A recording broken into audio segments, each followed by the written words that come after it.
about today, just to go over real quick, we're going to be doing the weekly range review. We're going to be talking about Sunday's opening price, premium versus discount, other things along those lines like that. We're going to go talk about pair selection, how I pick pairs every single month, and which ones I prefer and which ones I don't prefer. We're also going to look at the drivers of the FX market. So things that actually push and move foreign currencies. What are the primary drivers to foreign currency exchange? Then we're going to talk about large cycle versus small cycle, which is a Larry Williams topic. And then we're going to talk about gold versus fiat currencies. And we're probably going to get into a little bit of IPDA and some other Q&As or questions that people may have that I haven't answered. But that's all we're really going to talk about. Or let's see how many people we got in here. We got 5 people. All right, so I'm going to start now. So the first topic, before we even start, hello, wherever you are, good morning, good night, good afternoon, good evening. This is Forensic Forex with Deontay, where we analyze the details and specifics of the foreign exchange market. Before we get into tonight's lessons, we're going to go over a quick disclaimer. Do your own research. My content is intended to be used for informational purposes only. Please do your own research before making any investment or trade based on the information provided, and consider your own personal circumstances. You can talk to a professional or do your own independent due diligence on verifying any of the information you find on my channel or during this lesson tonight. This is a message from myself, Deontay, as I am not a professional. With that being said, let's start off with our weekly range review. So I normally tell a lot of new traders to get into this concept. It's a very simple concept, and it's a way to understand where overbought and oversold is. So this line here that's dashed off, that I marked off, is the opening price of the week. So I have that acronym here, SOP, which stands for Sunday's opening price. Sometimes you might see it interchangeably. I'm going to have weekly opening price instead. So don't get confused when you see this change, but it's just the open of the new weekly candle. So you can see right here, if I go back and I move my cruiser over, you can see it's Friday. If I move it over, that's the start of the week right there. You see it says Sunday, October 29th right there for the DXY. This is the opening price of the week. That is fair value to the marketplace. Now, fair value is the starting point or price point or the bid point of that weekly candle. It's the birth point. It starts there. So that's fair value. Anything above that is going to be premium or overbought. Now, when price moves over Sunday's opening price or above it, it's ideal to be a seller. Same thing we said vice versa. When price moves below Sunday's opening price, it's more than likely to be ideal a buyer because you're overbought and you're below the opening price of the week. This is NFP week. As we know, I don't typically trade NFP weeks or I look for major setups. I normally find small scalp opportunities intraday during Asian. However, if you were going to trade this on a weekly basis, Monday to Friday, I would always tell people wait till Tuesday or Wednesday to get your trade in. Leave Monday alone. Primarily focus on Tuesdays and Wednesdays. Now, on any week, whether it's trending up or down, let's just say, since it's hindsight, we could see that this week trended lower. So Friday closed lower. And the high of the week landed on Wednesday. Now, pay attention to those 2 days, Tuesdays and Wednesdays primarily. In a bearish weekly draw, you're most likely going to see price move above Sunday's opening price and then sell lower. It's going to be a lure or a bait on retail traders to go long on the week. Maybe Monday, Tuesday, they go long, or even Wednesday. And then at some point, price reverses and it catches a lot of traders off guard and they pull price back below Sunday's opening price. So we can see here how it opens, we'll just draw it out here, opens, and eventually it moves above it. Then we get a lot of retail traders probably long up here on Wednesday. And what happens? Price reverses on them and it stops them out. They were sponsorship to the longs. So for every buyer, there's a seller. That means someone brought, let's say Wednesday, hypothetically, on Wednesday, someone was buying at this price point. And in order for someone to buy, there has to be a seller, someone at a higher price point that owns this currency at a higher price point and there's a willing participant to say, I will buy it from you at this price point. They think dollar is worth much more value at 107, 111 right here. So 107.11, someone thinks dollar's worth a lot more here, and they buy it, and someone sells it to them. And what happens? Price drops instead. So that buyer ends up losing value buying dollar up here. Dollar drops in value because it was expensive and a premium. And as we go on to the other currency pairs, you're going to see the same pattern repeat. This is just a bearish example, but generally, even if on non-NFP weeks, you're going to be looking at these 2 days to find your best sell setups. If the draw is to the downside and you get price above Sunday's opening price. So let's move on to the next pair. So briefly here, so I'll have it very simplistic here. This is Wednesday, and we can see Wednesday is the high of the week, and this is the opening price of the weekly candle. Notice how price threads the needle back and forth. It's a very sensitive price point. The weekly opening price is a very sensitive price point. That's where everything becomes neutral again. Buyers come in, sellers come in. At one point, it's going to tip. It's going to either tip down or it's going to tip up. You can see it breaks that fair value price point into a premium and then finally sells off going into NFP and closing lower. And notice the high of this week closed on a Wednesday high and it closed lower. So you can see up, lower. So that's just another bearish example. Of course, if dollar's going down as well, so some correlations, if dollar's going down, UCAD is going to go down as well. And now if we are saying dollar's going to go down, UCAD is going to go down, that means the other dollar pairs should be going down as well. So USWSI should be going down as well. You can see here on Wednesday, it makes the high of the week and then breaks down Thursday, consolidates because of NFP, waits around, and then finally sells off. Notice here, I marked off Tuesday's high. Wednesday comes up and takes out Tuesday's high. Now, in this scenario, there's an opportunity to sell. Now, why is there an opportunity to sell? Well, there's two things. Commercials, in any scenario, when buying or selling, it's always ideal after a break. When price breaks a high, there's going to be sponsorship, there's going to be gyration, there's going to be orders hit, there's going to be stops hit, there's going to be limits hit. Things are going to be triggered. At that price point where it breaks a significant high, and we're going to call it a significant high because it's a previous daily high, it breaks Tuesday's high. So if we had a note off Tuesday's range, just to be clear, price comes up and takes out Tuesday's high and then sells off. It's ideal to sell after breaking a high. And the same thing can be said vice versa. It's ideal to buy when breaking a low. And you'll notice these trends as we go on the higher time frame and look at some daily examples. The same thing that I'm telling you is going to come up again later on in tonight's lesson.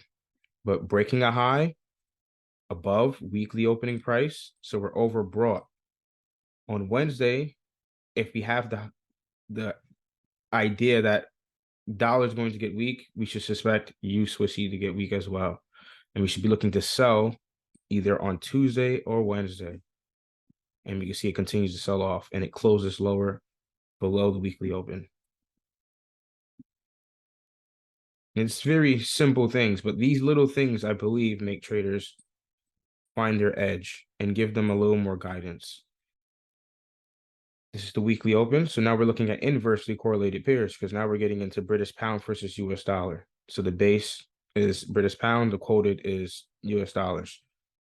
If dollar was going down, that would mean foreign exchange currencies, any euro dollar. So when I'm saying euro dollars, I'm not just referring to the European dollar. I'm referring to all the euro dollars, meaning British pound, Swiss franc, New Zealand dollar, yen, not Canadian dollar.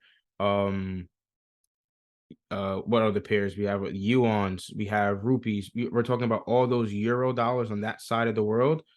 That's what I'm talking about when I say euro. So the euro dollars are most likely going to be rallying if dollar is going down. You can see here it's reflected with GU. GU completely rallies up while DXY today rallied down. Just to put it side by side with DXY on the right.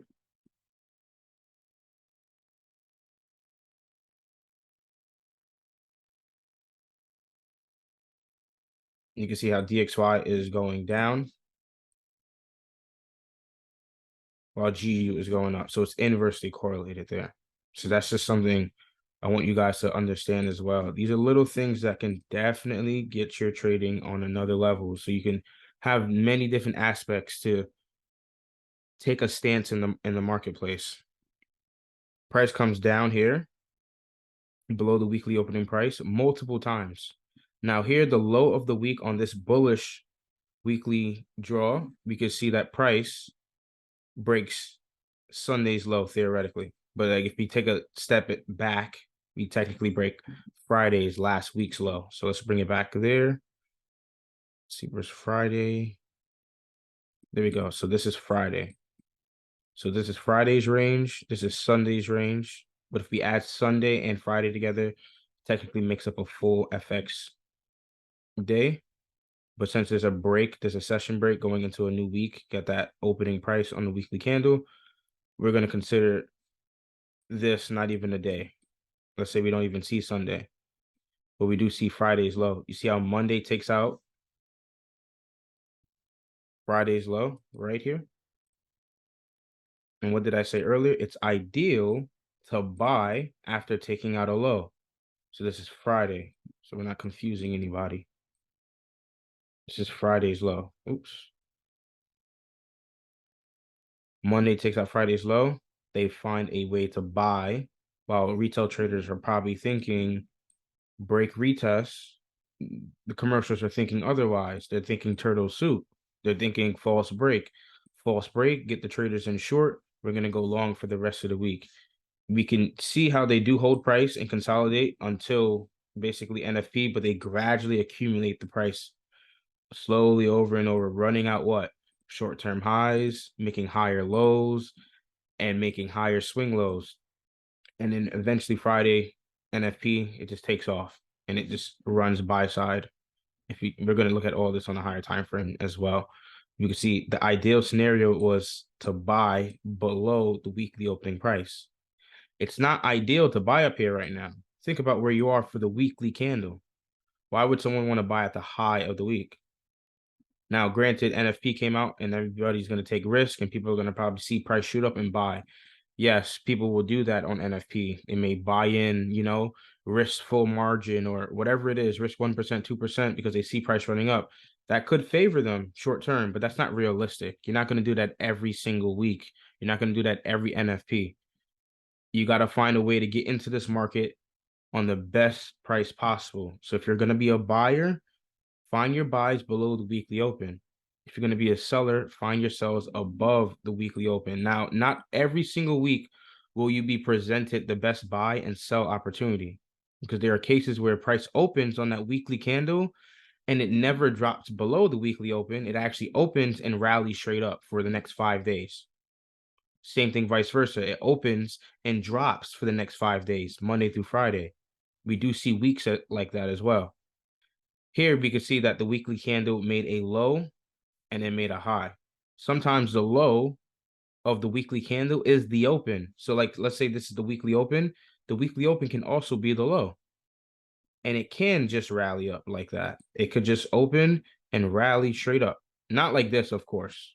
There's definitely going to be some accumulation, redistribution, reaccumulation, and expansion. But it's going to rally up from the open. We're going to find weeks like that. And we're going to find weeks vice versa as well, where it opens and its high is the open and it continues to drop. Nobody gets the opportunity to get that ideal sell above the weekly open.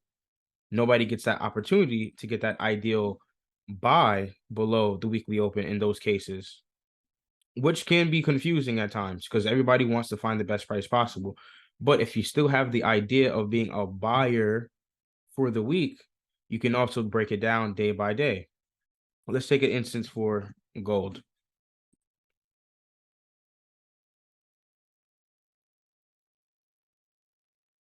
So that's Sunday's opening price. We got premium and discount, and we can see this is the opening price. And we can see multiple times. Look at how price hits that price point. It can't be random why price is running up into that price point and rejecting like that. Yes, we do have the numbers, the big figure numbers like 2K, but right now we can see how this price point is sensitive to the chart. That can't be random. If you look at any of the other charts that I was showing previously, you'll see as well how many times price may have hit that price point and then left, or consolidated around that price point and then left. You can see here for UCAD, look at how it stalls on the weekly open. Isn't that interesting? Look at the same thing for UCAD. I mean, USwissy. Look at how it stalls here. It's holding itself around the open. Look at how it gets back down here at 9 a.m. on Thursday. So almost the second to last hour of the New York session here. See, it comes down here at 9 a.m. and then rallies away from the weekly open. Why out of every price point did it pick this price point to turn around at? Because it's fair value. It's a sensitive price point. Same thing here with GU. Yes, Monday was the low, but we could see multiple times where it hits Sunday's opening price. Here, hits it here, hits it, and even crosses below it again, making it cheap once again, a cheaper buy opportunity, and then it rallies away again. I don't think I did EU. Oh, I did do EU. You can see here too. Drops below it, rallies up, hits it, small reaction, consolidates around it, drops below it again. Look at the low of the week, Wednesday, on a bullish weekly candle. This candle finished up. So you can see this candle finished up. Look at this weekly candle. I'm displaying this on the hourly. It's just easier to see and visualize it on the hourly. Look at how Wednesday makes the low of that weekly candle, and then it rallies up and closes high, closes well above the weekly open. A nice close above the open. And that's what we're seeing there on the weekly here. Price running up. Down. See, that's that Wednesday low. So price opened, dropped down, getting retail traders what? To go short. And then running up. Same thing can be said in this downtrend here. So if we're looking at this downtrend, look at all the tails, right? Look at all the wicks above the candle. At one point in time, this candle was green. Think about that. At one point in time, all these candles that are going down has a wick above it. They were once green at one point, meaning traders were probably going long. And what happened? It sold off. Sold off, ran up, sold off, ran up, sold off, until eventually the trend looks to be switching. We'll talk about that a little later in the video. Trend looks to be switching. Dollar looks to be going bearish. Foreign currencies and gold look to be holding higher prices right now as yields are decreasing. But we'll talk about that later. We can see now price gave a large candle up, and look at how price dropped down below the open and then ran up. So this candle was once black and below its opening price, as shown here. It was definitely right here. So anytime price dropped down, the weekly candle was black. And anytime it crossed over, it was green. Now, I know it sounds very basic, but some people are really new that come join these sessions with me and want me to explain the basics like this. But you can see price drops down below the weekly open and then runs over, back up. Ideal buy. What does Wednesday do as well? It breaks what? Tuesday's low. So let's mark off Tuesday. This is Tuesday's low. Look at how it breaks the previous daily low. That's that turning point. Breaks the previous daily low and then runs higher. What is this? Potentially a swing low formation. Because if this is one daily candle here, that means the low of this candle is here. And then the low on the candle on the right, let's say Thursday, its low is where? Over here. So what is that? That's a swing low formation. That's a turning point. Look at it. Look at how it's turning. Now, this might look like some retail pattern, which I don't know what it is, but I know some people may say this might look like a retail pattern. This is a swing low because this daily candle is lower than the daily candle on the left and the right, creating a swing low, and price continues to rally up. What do? We break the high. So we start what? A new trend. It's turning over.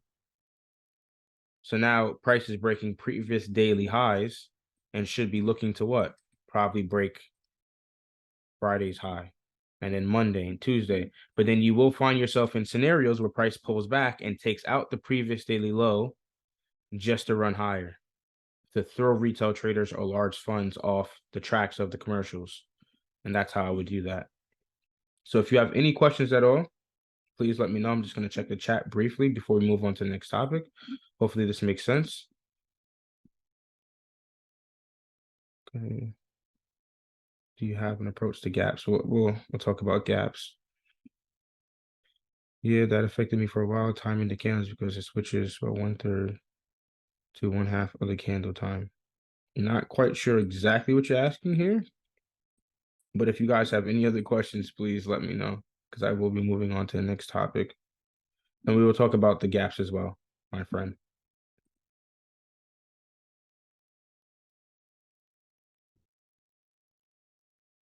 Right, so I'm gonna move on.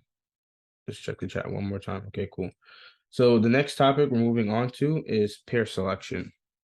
So this month, I've already let everybody know what pairs I will be tracking. It's the yen pairs, but we're going to talk about why I picked the pairs I picked. So the first step that I look at is the interest rates. Now, interest rates are the primary driver to the FX market. So two topics are kind of being covered here. It's a blend here.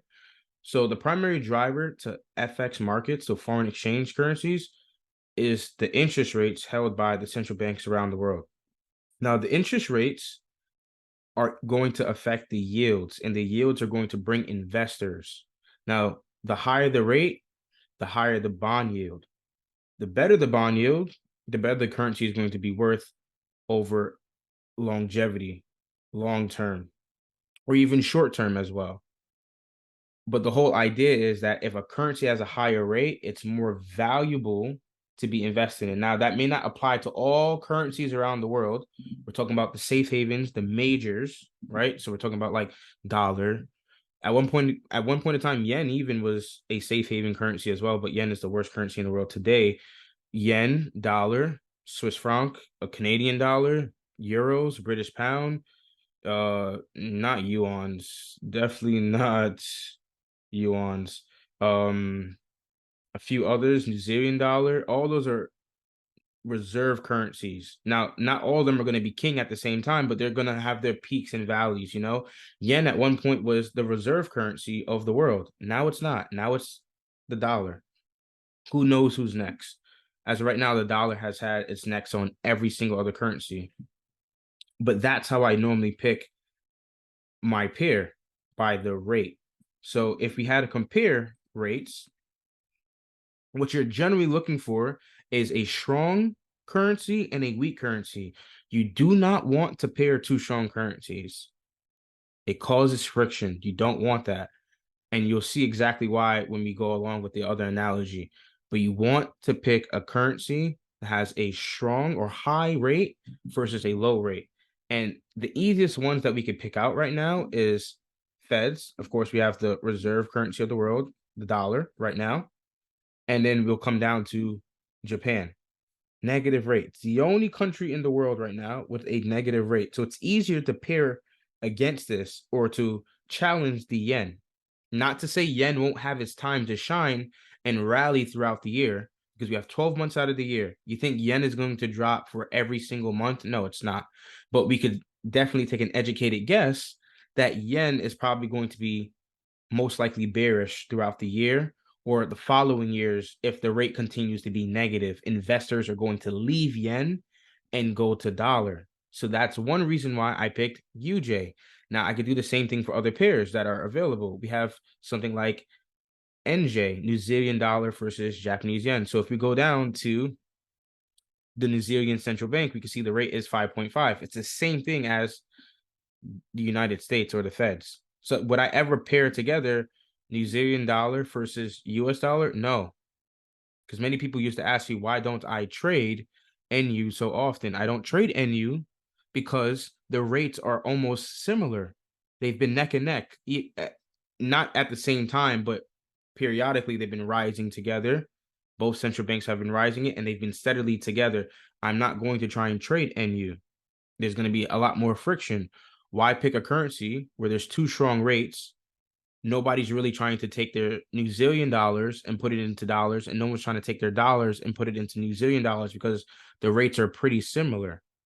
However, someone with Japanese yen is most likely guaranteed almost 9 times out, maybe 10 times out of 10, 11 times out of 12, or 11 times out of 10.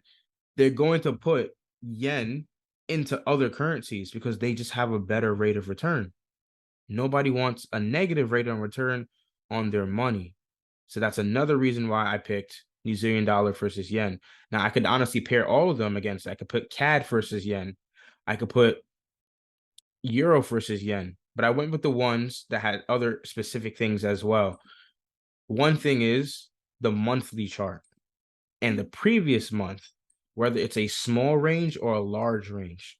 Now, this also covers another topic a little later in the video, but what I'm looking for, just in brief summary, when it comes to checking the monthly chart of the pair that I want to select, I have to, one, have the interest rate differential. I want a strong currency versus a weak currency. That's checked. Second, I want to see if the previous month either supported itself off of a PD array, or if it's a small down candle, depending on the trend. So if it's an uptrend, I want to see a small down candle. And if it's uptrend, I want to see that price respected either a discount array, whether that's a bullish order block, whether that's a breaker, a gap, a volume imbalance, something on the monthly that's showing that. So you can see here for UJ, you see recently we had a down close candle and we had 3 months going up. We completely respected this down close candle because you can see price opens and drops down into this down close candle and then rallies away. It respected this down close candle as a ICT theory bullish order block, and then price rallied up. So that's a good sign that I should most likely be looking for probably what? Longs in UJ if dollar is going to permit us to go higher. Same thing for New Zealand dollar. Last month was down. So that's even better. So UJ wasn't a down month, but it did respect the down close candle. But we can see October was down for NJ. Look at how the month already started. We opened, dropped down, and we're already above and about to break the previous monthly high. We're rallying really fast. Little to no time, but then the first week, we're already pushing up and taking back the losses that we had from last month, and we're already about to make gains and a rate on return for putting our dollars back into New Zealand dollar and not back into yen. Because when this month goes down, that's most likely yen gaining strength. And when you see months that go up, that's New Zealand dollar gaining strength. So last month, yen got the upper hand on New Zealand dollar. Now, there's other factors, of course, that play into that. But from a simplistic approach, we could just say yen got the upper hand last month.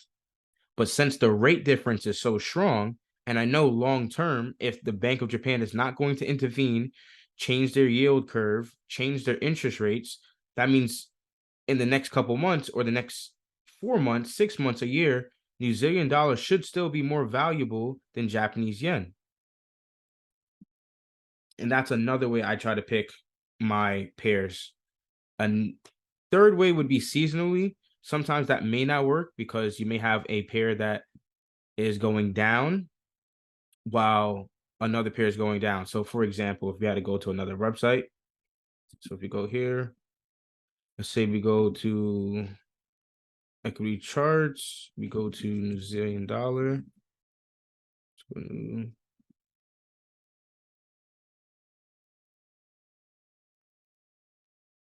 See November, even though we got a short-term rally, it comes down. This is not distinctive enough for me. I want it to be running up. You see how September ran straight up, October ran straight up, and this is a good example. October went up seasonally for the chart, but we can see on the chart for NJ, we see that New Zealand dollar actually went down last month. It was a down closing month for NJ. And then when we take a look at yen, we can see yen is moving sideways as well. Because I've already checked these things out.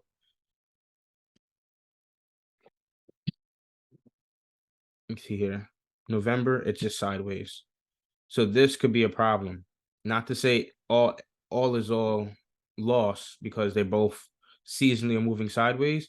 We just may have some complications because seasonally they're not trending. One needs to be trending up and the other one needs to trend down. That's what I would prefer. And that's how I ideally go into each month picking pairs. It's not too hard. It's not something very complicated. It's a very simple filter. Was last month a small candle? Yes, cool. Did it respect any PDA raise on the higher time frame, especially the monthly? Yes, great.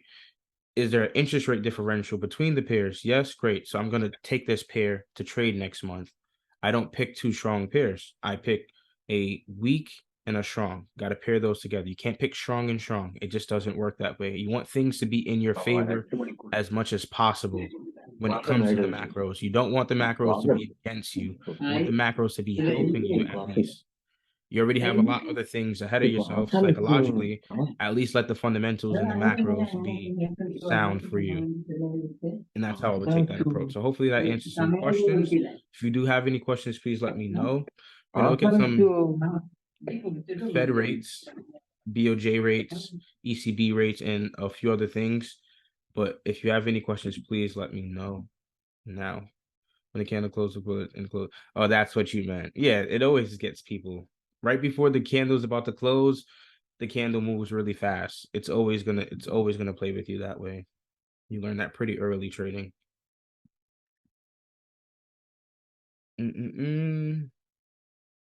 Yeah, so we're gonna continue with the FX market and strong rate versus negative rate. So these are examples of strong versus weak rates or a huge interest rate differential. So the Fed's their most recent change on their interest rate was July 26th. Now the website I use is here. I'll put it in the Telegram channel for you guys if you guys need to look at it.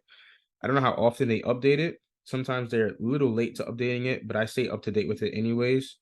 But right now they all seem up to date, but this is where I find all the interest rates for the central banks around the world, or at least the major ones around the world.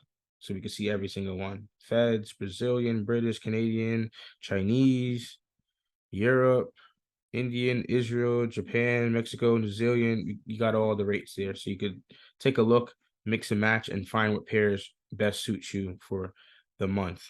But when it comes to picking the strong to the weak, this is what you're going to be looking for. You can see BOJ's last rate was 2016, which was a bad decision. What happened with the Feds? Over time, they kept raising their rates. Now, I know at one point in time, they raised it and lowered it between, I think, 2018 and 2019. But then when COVID came around and COVID ended and stuff, we kept raising rates, even up to present day. And with that being said, the bond yields ran up as well. And you can see dollar has significantly outpaced yen. Now, the interest rate differential here is 5.4. That's what the rate difference between BOJ and Fed is. So it's a 5.4 interest rate differential there. You just do the math. You just subtract 5.5 by 0.1, and that's the difference between these two. So if we take a look at New Zealand dollar versus yen, we can see the same thing as well. So we got the Central Bank of New Zealand. We can see how this is the last rate decision for the Bank of Japan. After a while, we can see New Zealand dollar does sell off, but as the rates start to go up, COVID comes around, the central banks start printing money, interest rates start going up, you can see the currency starts to gain value.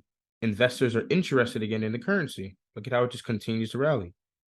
And it looks like it wants to keep going as well. Notice the uptrend that it's in.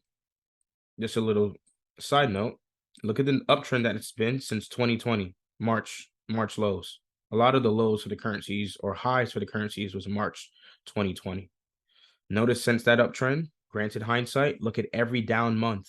Look what happened after every down month, ideally. Small down month, huge, large month to the upside, very quick. 2 down months, small up one right here. One small down candle, large monthly candle to the upside. Then we got one right back down, so it rebalanced it really well. But over time, you can see the same things do occur. It's not going to happen every day, but that's a pattern that you will notice in a uptrend. Any down candles you're most likely going to find buying that's going to occur after it in a uptrend. If you have come to the conclusion that the pair that you're trading is going to be trading up, what can you do? You wait for a down month. Now that may sound ludicrous to most people because they want money tomorrow. They want money tonight. That may not be the case when you're a swing trader or someone that's been trading for a long time, and you want longevity. You have to wait for these setups. You want a monthly candle like that. You want over 100, 100, 120, 150, 200, 600 pips, whatever the amount is. You have to wait for these opportunities to unfold. So this, that's 452 pips. Not to say you would get all 452 pips, but if you stuck to that idea of waiting for a down month and buying after, you might be catching a great winner for that month. And you may be able to catch a nice swing trade for the next 20 to 30 days or even more. If your projections is that New Zealand dollar is going to go higher and yen is going to keep decreasing. Let's take a look at CAD versus yen. It's the same thing here. This is the most recent change we had right here. This is the last change they had in Bank of Japan. So the Bank of Canada, last rate change was July 12th, 2023. They increased their rate to 4.75%. So the rate difference between this is 4.65. That's the rate difference. The interest rate differential is 4.65. And price continued to rally. Canadian dollar continued to beat yen. It's not supply and demand. It's not resistance. It's not a ceiling or some pattern. It's the interest rates. That's really the driver. Nobody wants this garbage. Everybody wants this. People that own yen are trying to diversify their portfolio, at least the FX markets. What are they taking their yens? They're selling the yen and buying something else, getting the better rate on a better currency. It's just sound logic. It's business. Any business owner would do the same thing. You want a better rate on return. If you're going to invest something, you would like to double it within the next 3 months. You like to triple it within the next 6 months. You would like to quadruple it within the next, 10 years. You want to do that. You don't want to take a negative rate of return. You think investors want to go to Japan right now? Nobody wants to go to Japan. Investors want to go to Canada, Europe, New Zealand. People want to come to America. People want to find better rates of return on their money.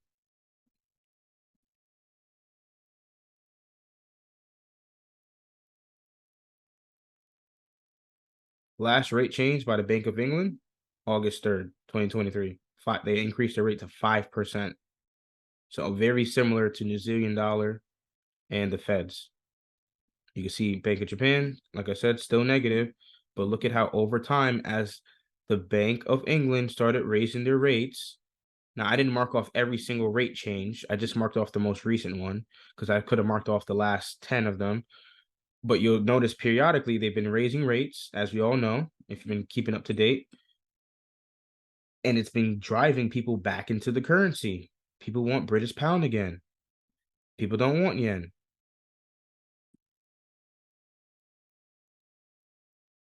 Did I do euro? I did. So we got the European Central Bank. Last rate change was September 14th, not too long ago. Last 2 months ago. 4.5. Rate difference is a 4.4 interest rate differential. Strong euro against the yen. Pretty impressive, honestly.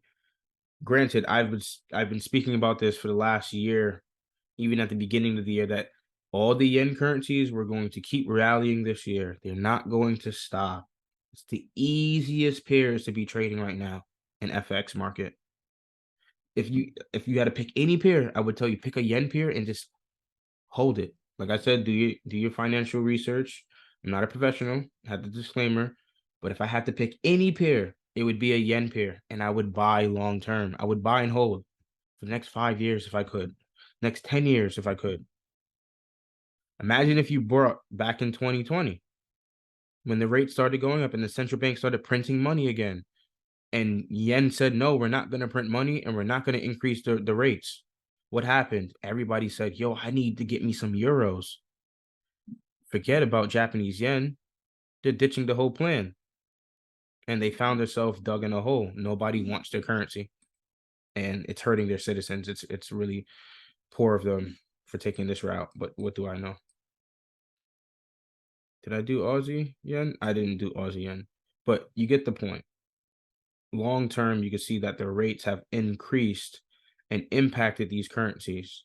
Now, let's take a look at a strong versus strong. So let's see Euro versus British pound. So Euro is 4.5 and British pound is 5.5, or 5, just to double check. British pound rate is 5%. Euro is 4.25.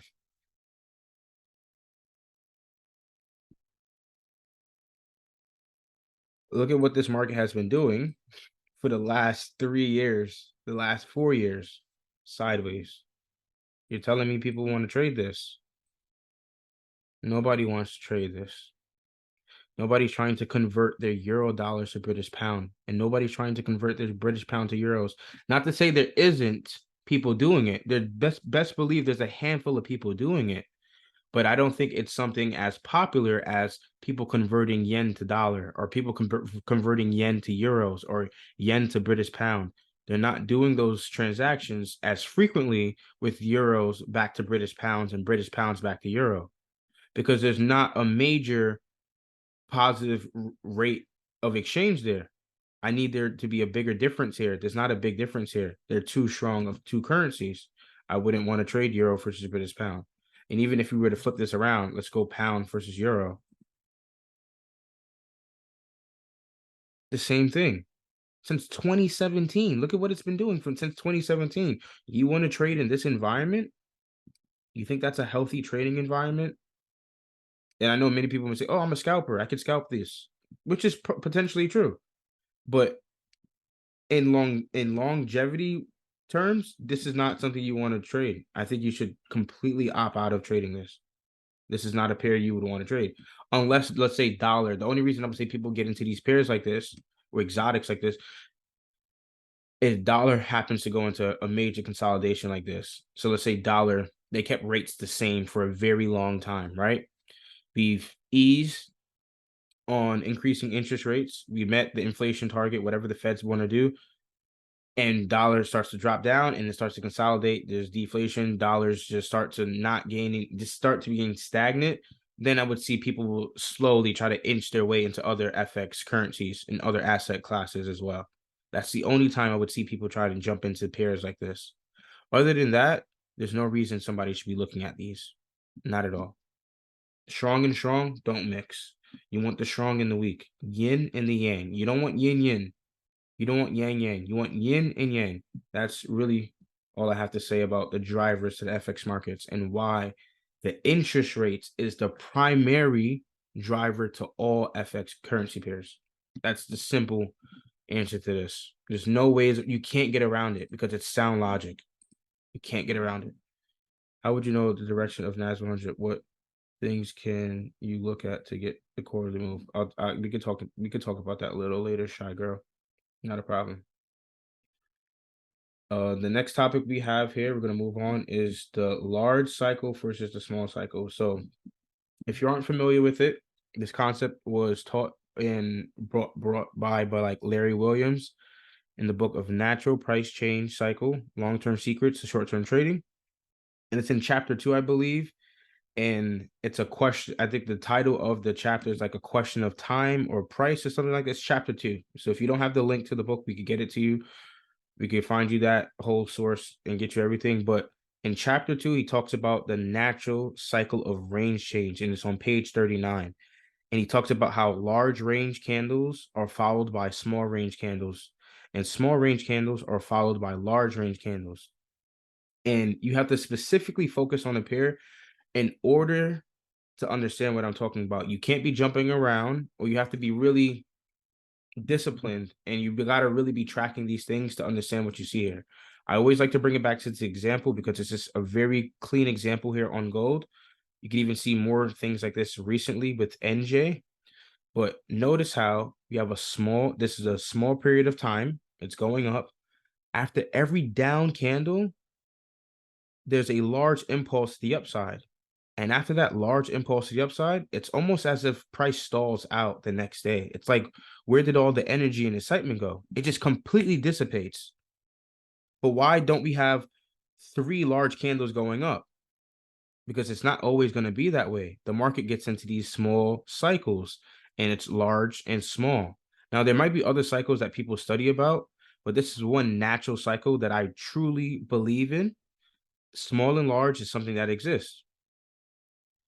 You can see after that small candle, back into large, back into small, back into large. Now, that cycle may not repeat back to back every single day as perfect as this example here, but you're going to see in times and moments, you're going to find yourself in a week or 2 weeks of the price doing this cycle back and forth.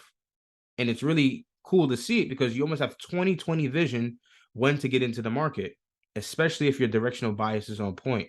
So if you already suspected gold to go higher, all you have to do is wait for any small down day, buy the next day, and hold for higher prices.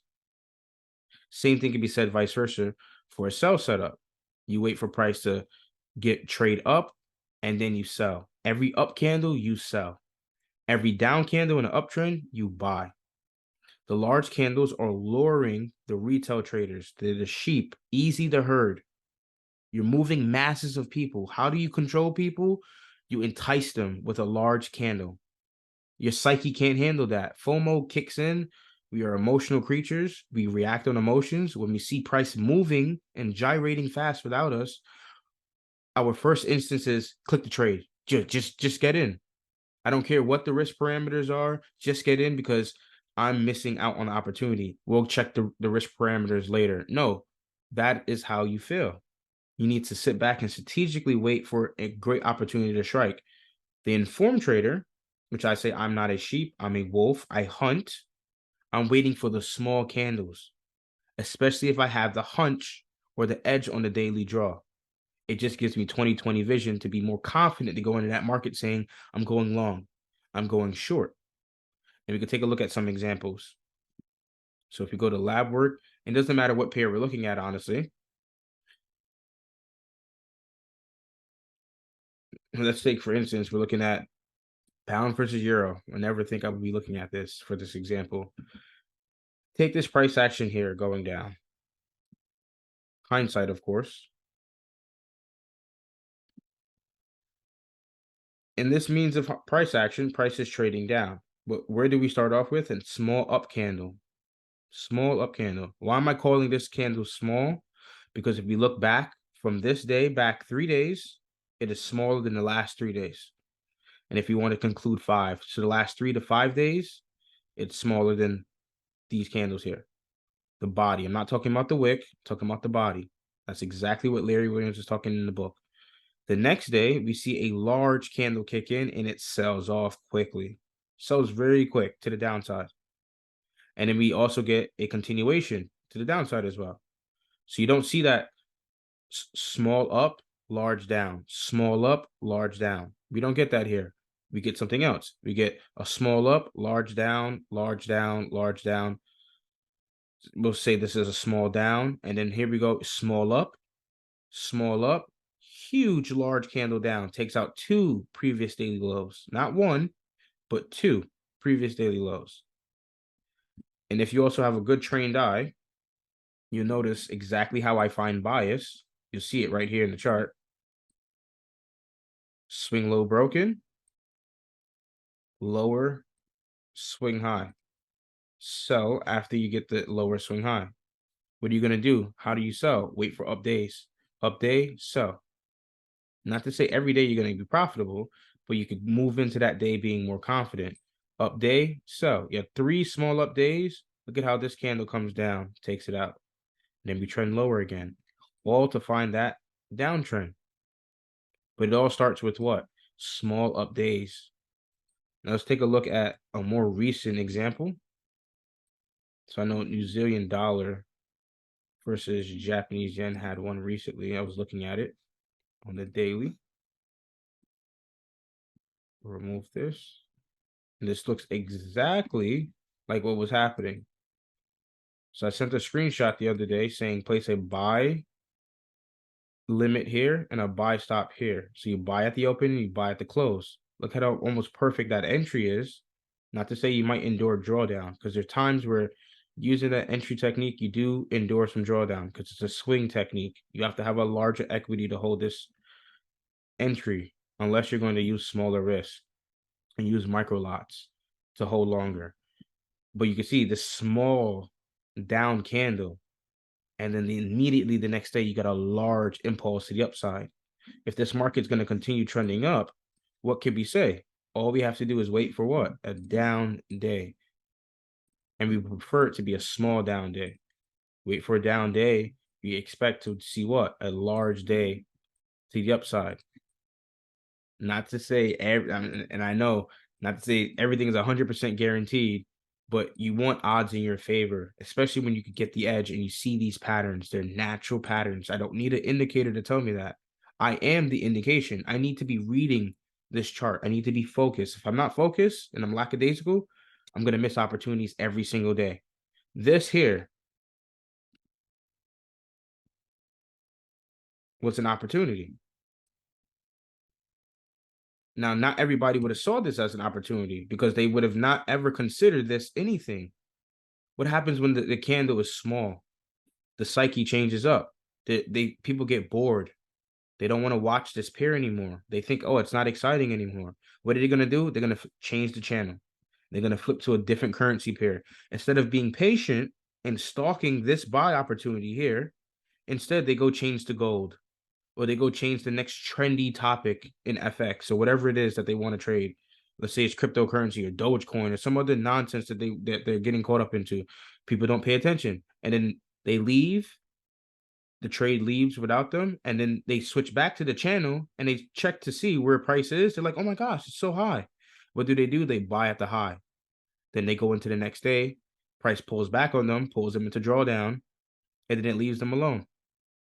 It eats up their profits because they either went long at the high, and the next day it opens and drops down, and that scares a lot of traders out their trades, especially if they can't hold it, right? If they can't adhere to this drawdown or the risk of how much they put on, they have to either close their trade or to get a margin call, or they psychologically get out and they sell instead. They get into a sell, price continues to rally up, and then it feels like the market's against you. I can't win. The market's always against me. You just have to stick to one strategy and watch it time and time again, and you'll find opportunities like this. Let's take a look at something else. Let's see CAD-J. Look at this. Another example. Very small down candle. Look at how large the last day of October was. Shoots right up. Next day, a small down candle. Why is this a small candle? Because just looking at the last 3 days, we could definitely see this candle smaller than this one and that one. So it's a small range candle. What could you expect the next day? Buying to occur. What happens the next day? They buy it on you. Buy it up. And you can see here, NFP, instead of it rallying up, it rallied down. So it did opposite to what NJ did. NJ for NFP went up, but CAD-J today had other business and went down. But what does this down candle look like? An opportunity to stalk.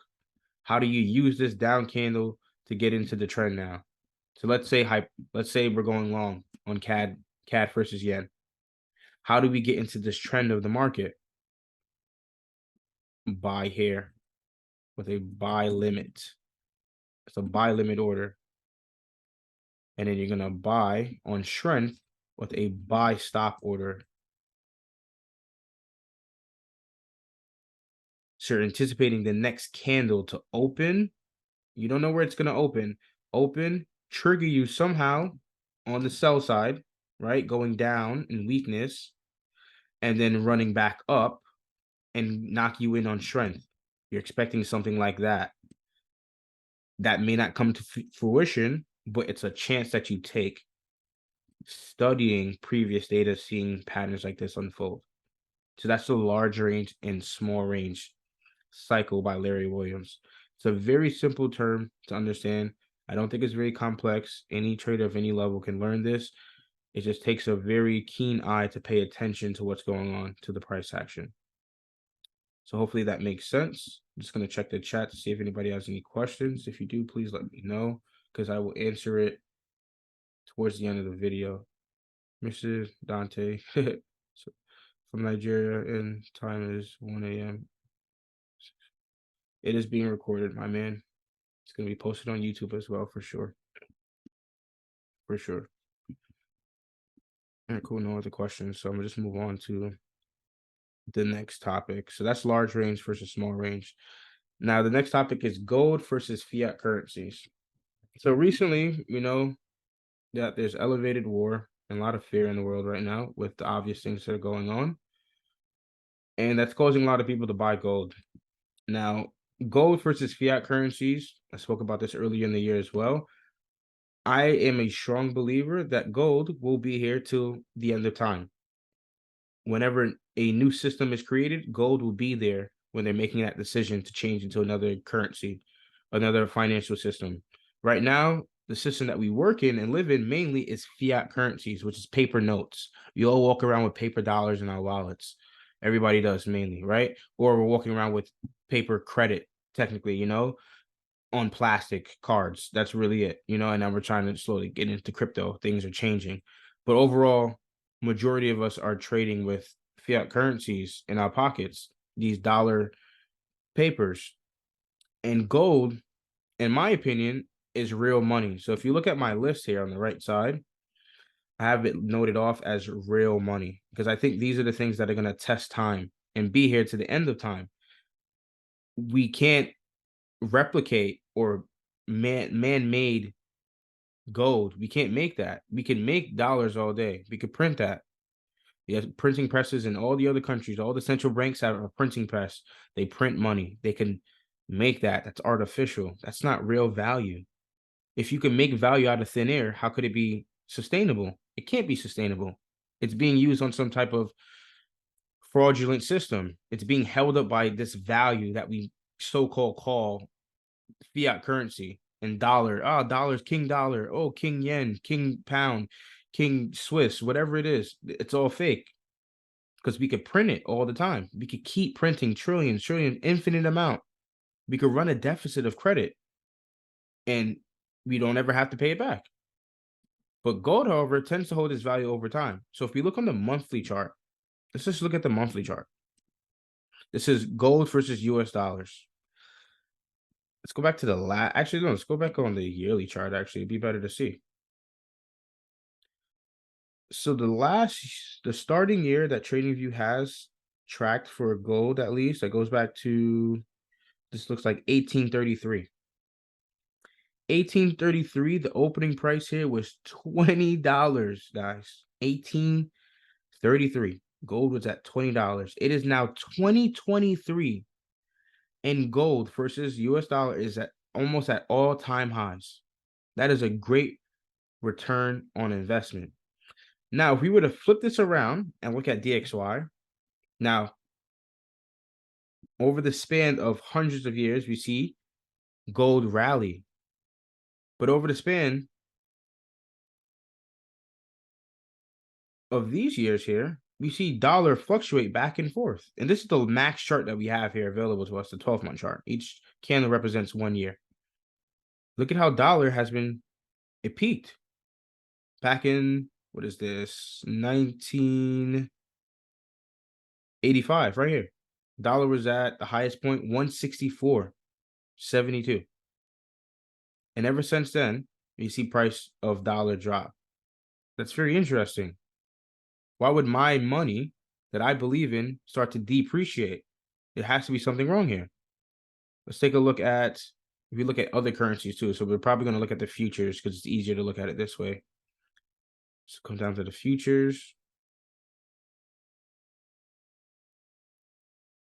We'll start off with yen. Now, this looks completely different to gold. Gold's been rallying and yen's been doing what? Depreciating. Yen is nearly at its all-time lows too. It only keeps getting worse. The system that we use as human beings, it gets worse and worse and worse and worse and worse. Not to say the system is going to end anytime soon, because the system may be here for the next hundred of years. I might die and they still may be doing fiat currencies. I don't know. We don't know when the whole conversion rate of dollars getting extinguished and cryptocurrencies. I don't know all about that stuff. I'm not a professional. All I know is that fiat currencies have been depreciating year after year after year after year. This is Japanese yen. Let's look at euro dollars. Same thing, depreciating. Highest we had for euros was '08. It's been going down ever since. British pounds almost made its lowest low ever in 2022. What's going on with the currencies? I thought they were the safe havens of the world. What's going on? Something clearly isn't right. Canadian dollar. We're not even at all-time highs. We're really close to the open, or the birth point, at least what TradingView is showing. Not to say this is when CAD was being tracked, but at least what TradingView has here, this is the max look back here. This is 2000. Look how close we are to 2000's price point. Pretty close. Why are we not up here instead? That's interesting. Swiss franc. Oh, completely different. Wow. This is very interesting to see. Swiss franc has been killing it. Swiss franc has increased in value over the years. That's one fiat currency that actually surprised me. Swiss franc has been increasing in value over the years. I got to do some research on that. Wow. New Zealand dollar depreciating as well. Australian dollar depreciating as well, year after year. These paper currencies that everybody believes in, so valuable. We spend our time, we trade our lives for these things, and they're not worth anything. They just keep getting worse. And then we get back to real money again. And year after year, it just keeps going up. Yeah, there was hard pullbacks. That's expected, because people are going to take profit. People that control this market, that own most of the gold, they're going to take profit. They're going to sell. And they're going to what? Buy it back cheap again. Push it back up. Let's look at gold versus Australian dollar. Look at that. Since '06, we've only had, wow, since '06, we've only had two years of gold being down. Every other year has been up. That is impressive returns. Impressive. This is gold versus euro. Same thing. We only had 3 years of down. Let me double check. Is that the down candle? It is a down candle. Perfect. We only had 3 years. Now, the same way I'm observing this and using my brain and just seeing it from a long-term perspective, we can see where this is heading. It's only going to keep gaining value, and euro is only going to get weaker against gold. This is 10 plus years of data, 20 plus years of data here. 2013 sell off, and 2017 sell off as well. And you can even see just the T's here. Yeah, fair value gap, whatever. Continues going higher. Now, of course, it wouldn't be realistic to try and catch a fair value gap here. You would have to definitely go on the lower time frame to get a better entry point, but you see the idea. Now, if we were to continue this trend, gold versus Canadian dollar, I wonder how that looks. Not too different. But people don't believe in gold being a great investment in their life. People that have invested in gold for the last 10 years are making money. At least those that brought a significant amount of it, at least, Or even if you bought a small significant amount, at least you're making your money work for yourself, And that's NAS 100. And ETH. Oops, I did not mean to go to Doge, all that other crap. I think this would be an interesting one to look at. Gold versus Swissy. This is probably where we're going to see price look a little different. Let's see. Oh, wow. I shouldn't have even been shocked or changed my stance. Gold is still beating Swiss franc. What else can we look at? Gold versus yen. This probably is shooting so high right now. Nobody wants yen. I bet they want gold, though. I bet citizens of Japan want gold. I bet they've been buying hell of gold recently, right? Because their currency is worth nothing. I need to take my currency and buy something else that's worth more than my currency. Has to be gold. How else am I gonna? How much am I gonna feed my kids, or pay my student loans, or whatever, my car note, whatever it is, insurance, whatever you gotta do? I need to find some asset that's gonna pay me back. Gold, no brainer. I gotta buy gold. I live in Japan. Oh yeah, I better be owning gold. Look at that. Let's see. What is this? Same thing. Gold versus South African currency. Here. Bullish. Instantly. It's a no-brainer. But nobody believes that gold is not a good investment. It is. You just have to buy and hold.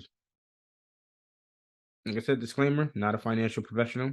Do your own research. But that's just my little spiel on gold once again. I've done this before in the other Zoom session on Forex Fridays, and I talked about this probably on my first Forex Fridays or my third Forex Fridays, that gold was going to continue to rally. And you see, right now in the world, the people that own gold are making money, not buying dollar, not buying yen. Doesn't matter what fiat currency you own right now. Gold has given more rate of return than anything else right now. Crypto, it's not the same.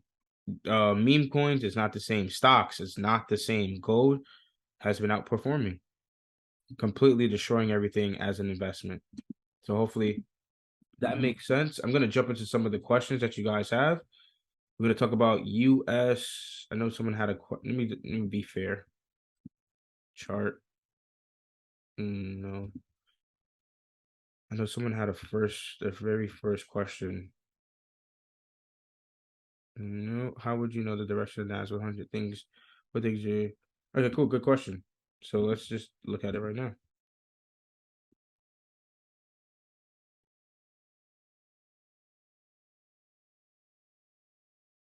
So NAS 100 definitely correlated with stocks, of course, top 100 country stocks or companies. Right now, stocks are going up. Seasonally, right? So I want to say the seasonally stocks in November have been known to always grant some type of return. I think it's either a 1 or 2 or 3% return within this month of November. So I'm not surprised, because if you look at this side by side with the S&P 500, SPX, I'm going to see the same thing similarly rallying up. So November is known seasonally to be bullish for the month of November.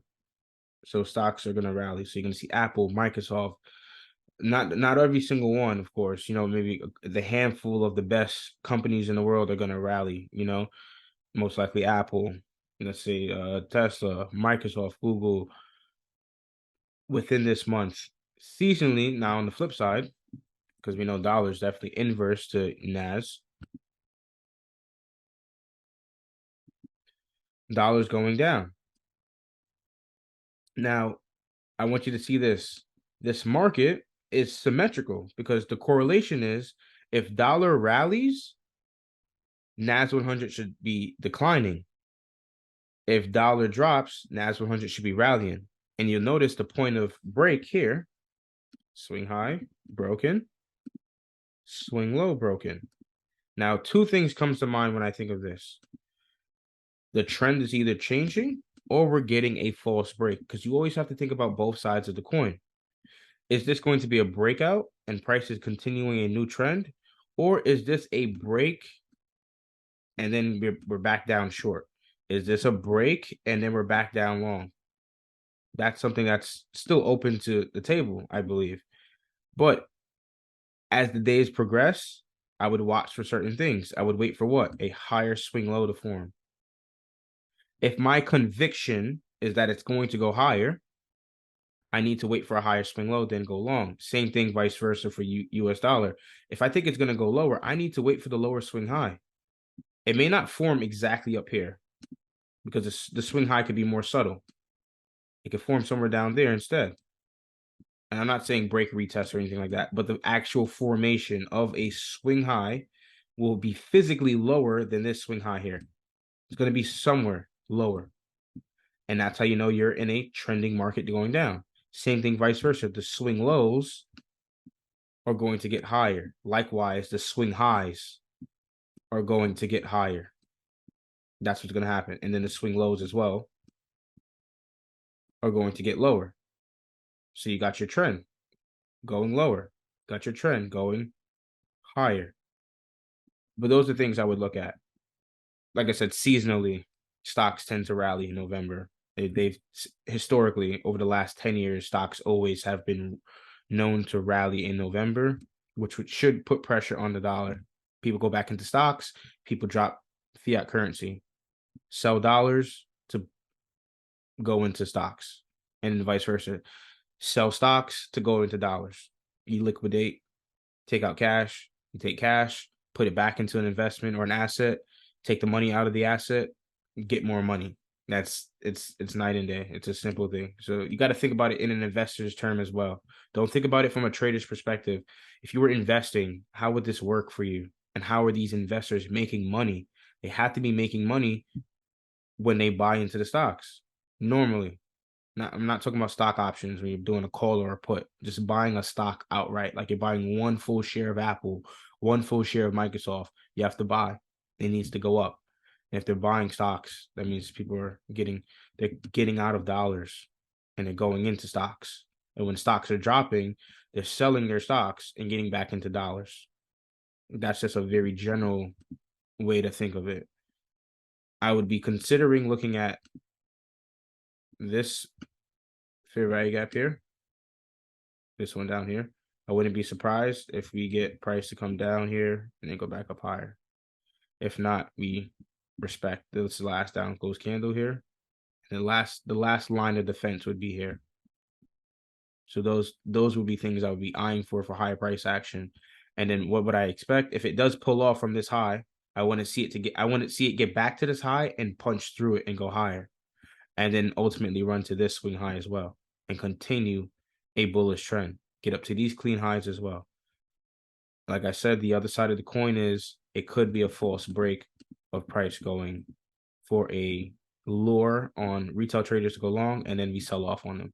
And stocks just drop 10%, 20%, recession, everybody's going crazy. Oh my God, stock market is crashing, which I don't think it's going to, not yet at least. But that's normally how it would happen. If a crash were to happen, it would most likely break a high and just drop. It'd be so quick. There's only a couple scenarios that it would occur. It would either be a break of a high and then price drops, or it would be a fail of a high, fail to break the high, then continue to go lower. Only two ways it's going to occur if it's going to drop down. Same thing, vice versa. You just got to think about the scenarios. Think about it. Think about if it had to happen, how would it do it? If price is going to do the fake move up, it's going to do. I apologize for that. Shoot. Did not expect a phone call. Price is going to go down and then go back up. That's what I would expect here. Price breaks there. Or the other scenario would be they would hold it, accumulate, get net long again harder on dollar. Do not allow it to break the low, then push it back higher. That's the only two scenarios I would flip the coin on. False break, run higher. But if it is going to trend lower, got to pay attention to the trend. Lower swing highs, lower swing lows. That's your fundamentals there on price action. That's how I would go about finding the trend for NAS 100. Now, some things with IPDA real quick. Hopefully that answers your question. It's a very simple approach. There's nothing. Don't overthink it. Don't overthink it. If you're gonna take a stance, take the stance and take your shot. If you're wrong, find a way to mitigate your losers, risk less, get back to what you risk, break even, and then try to find the trend again. You're not always gonna get the trend right. There's some months I get the trend wrong, and there's other months I get the trend right. So far, I've only 12 months out of the years, only got about 5 months right, almost half of the months right. The other 5, I totally didn't get right. It happens. I pick a pair that just didn't trade well. I pick a pair that consolidated for the whole month. What happens when you pick a pair that you thought was strong and had a high interest rate differential and didn't move for that month, what happens? You take the loss. Think about, what if I traded in August, NJ? Imagine if I traded this pair, and I think I traded AU or Euro for one of the months. I think it was like April or something. I traded one of those pairs, consolidated for the whole month. What could I have done? I should have changed pairs, which I obviously did, but you can't win everything. You got to take that opportunity and lose. It's okay to lose. Take it as a learning lesson. If you lose and you don't get the trend right, try again. So we see right now with IPDA, you can see price opened, came right down. It's so funny when you see this. Not to say this is something significant, but it's something I see time and time again using the strategy. I use the IPDA data range at the start of the month. That's the way I use it. There's a complete full video of ICT showing you how to do it. I do it the same way every time. Now, there's other ways to do it as well, because Michael has also showed other ways to use IPDA. You can use the 3-day look back. I haven't heard a lot of people talking about that. You can use a 3-day look back IPDA data range on the daily time frame, but nobody talks about that. Or you could use a standard current day look back data range of 20-day periods. You can do that as well. You can see how it opens and it hits the old 60-day look back high. Hits that old 60-day look back high and then runs higher. People could argue and say, it did trade it down into the bullish order block, but I'm going to show you other examples where it's like it's too specific to how the algorithm is working on these key levels that it's keying off of and tracking. You can see instantly we're running up.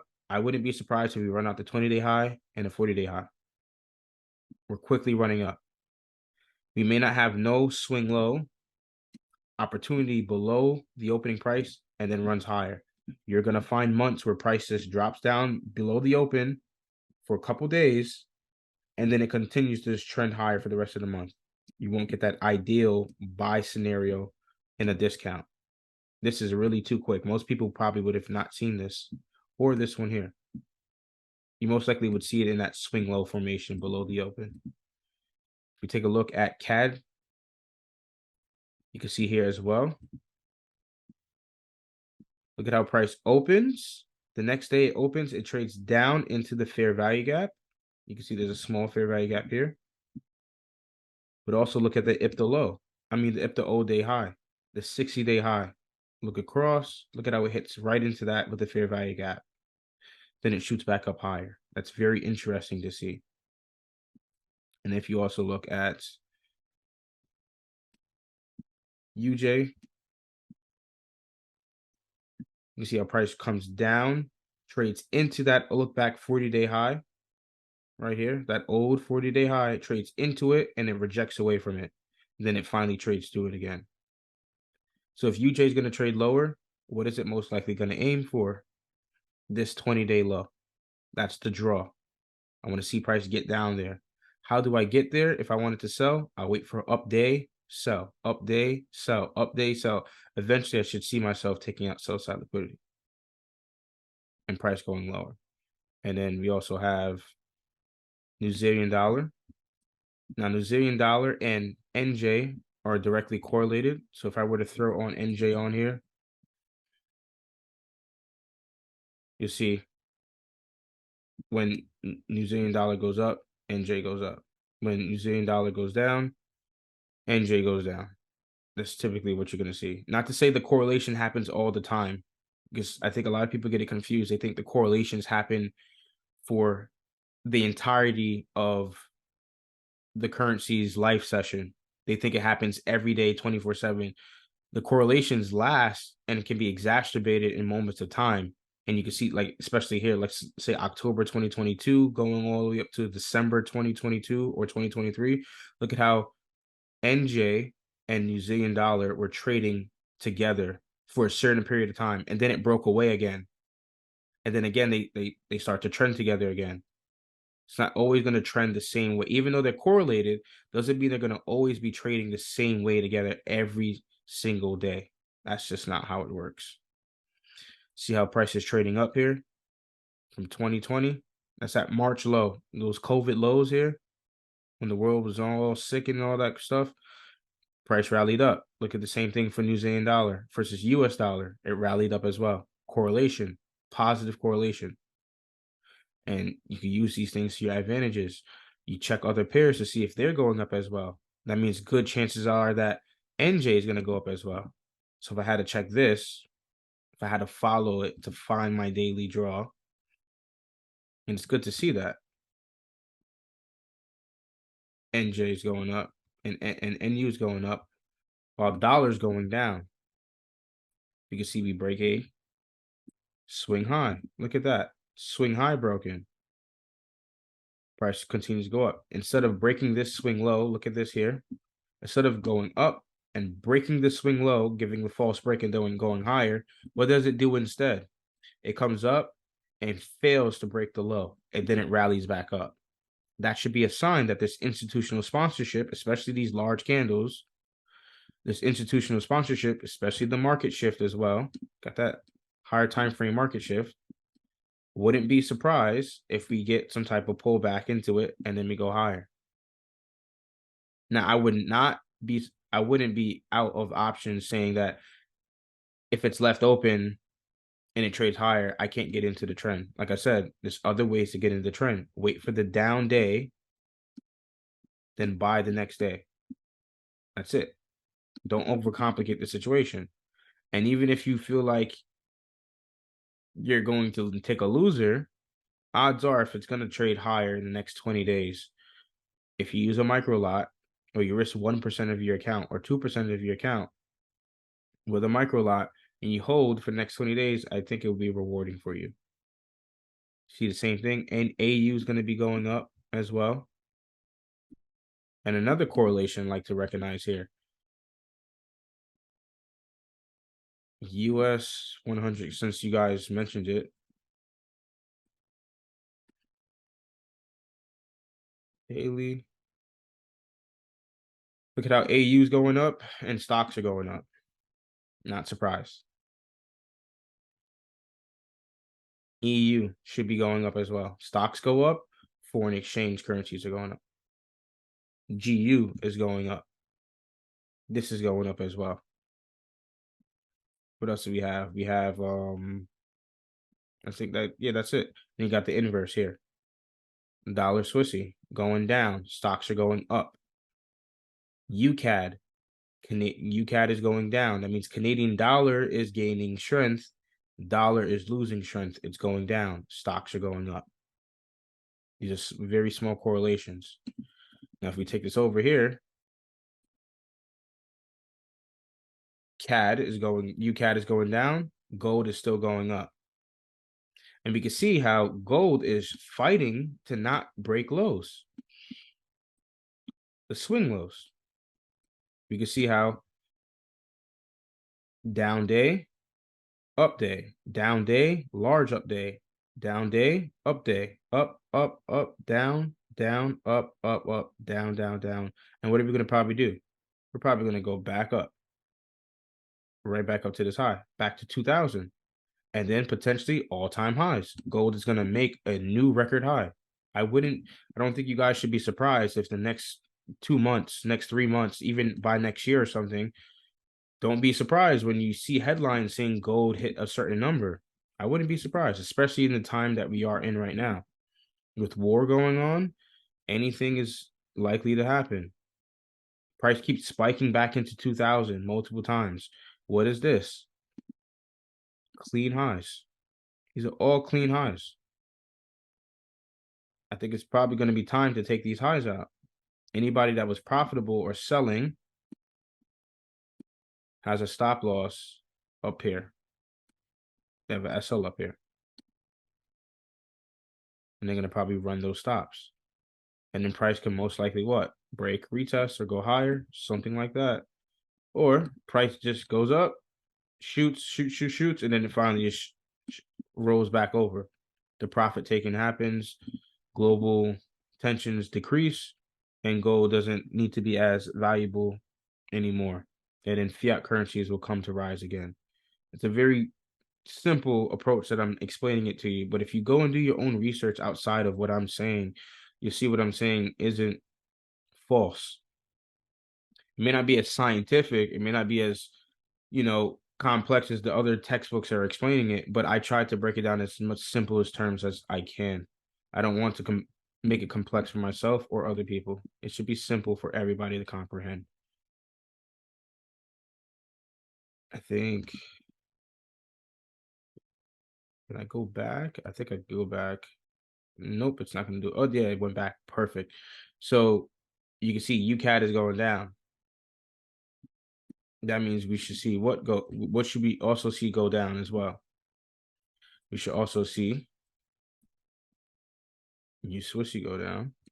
So when you put it side by side, you see the correlations. We get rid of that. You can see the correlations. It's going down. What did we also do recently in time? We did what? We broke a swing high. Breaks the high, and after breaking that high, we immediately drop back down. And what do we have here? A Larry Williams smash day candle. Now, for those that don't know what a Larry Williams smash day candle is, it's in his book as well. It's a very good technique for swing traders or for any trader that's looking to catch a turning point. Now, what a smash candle is essentially retail traders getting trapped on one side. There's a close that's so high up that it looks bullish or it looks bearish, and price turns around and reverses really quickly. So if I had to find an example, and that example was really good for UCAD, I know it's USWSI.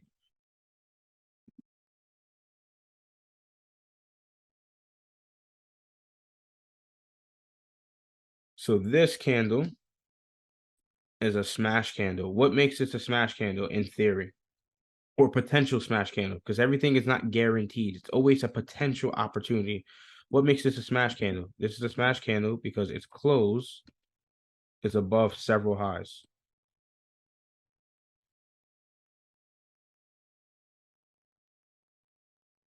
Now, Larry Williams didn't specifically said how many highs. In his graphic, he had like three. It was above three highs, so we could assume. I feel like his book definitely had some fallacies. It could definitely be like worked on. It could be more like parameters like stop loss, TP. He didn't really give a lot of insights in his book like that. But obviously, if you work the model and you figure out your own way to risk management it, you'll figure a way out. Close above the several highs. That makes retail traders to think it's probably going to keep going up and up and up and up. That's what most people probably think here. But instead, this could be a potential turning point because it looks bullish. Retail traders think, oh, it's bullish, but it looks bullish. We could be wrong. Looks bullish, question mark. But what if it's not bullish? What if price turns around? Which it can. You can see price turns all the way back down to that candle's low right here. Price continues to go through that candle because everybody went long chasing price, but instead it broke down for the next 3 days. Or it could have just broke down in one day, but it did it in 3 candles. And if you take a look at any high point, most likely, you're going to see a smash day example. So let's find an example that's really good. This one's perfect. See this candle here? It closes above these highs here. Let's bring it back right here.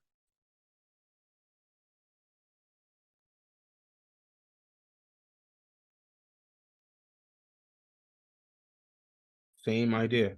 This candle, its close is above this candle's high, that candle's high, this. Not this one, is it? No, not this one. But this in general, the fact that its close is above all these highs, it looks bullish to most people. The average person, you walk to them in the street and show them and ask them, hey, yo, is this bullish or bearish? They most likely will say what? Bullish. I think this is a bullish trend. I would too, because it looks bullish. But what happens the next day? Completely smashes them down. Nobody was most likely anticipating this large candle down. Nobody was expecting that. That's why it's called a smash candle. They smash all the buyers. Everybody who was optimistic about buying, that optimism goes right out the window. They sell. And Larry Williams told a lot of traders saying, if you're going to catch that turning point and you catch a candle closing above the highs, sell at that candle's low. So you would sell here. When price comes down, you'll sell on a sell stop order, and you'll most likely have a stop loss above the previous daily high. That's just a real general rule of thumb. And then you will look for what? Price to trade lower. And what would it target? Swing lows. This one here. There's probably several others below here. This one, that one here, this one, this one. And then when you play it forward, it was actually a turning point. How else do you catch that turn? It's a very clever way that he thought about this. How else do you catch that turning point here? How do you catch this leg down? This was the indication here. They always normally would drive price up really high to get everybody to go long just for them to sell it the next day. If you look at any tops, most likely it looks generally like this. You look at any bottoms of the market, it looks like that. So if we had to take another example, let's just look at something that's going up. So let's look at British pound versus yen, since I'm looking at all the yen pairs.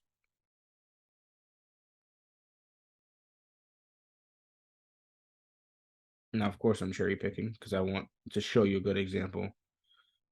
This is a down candle here.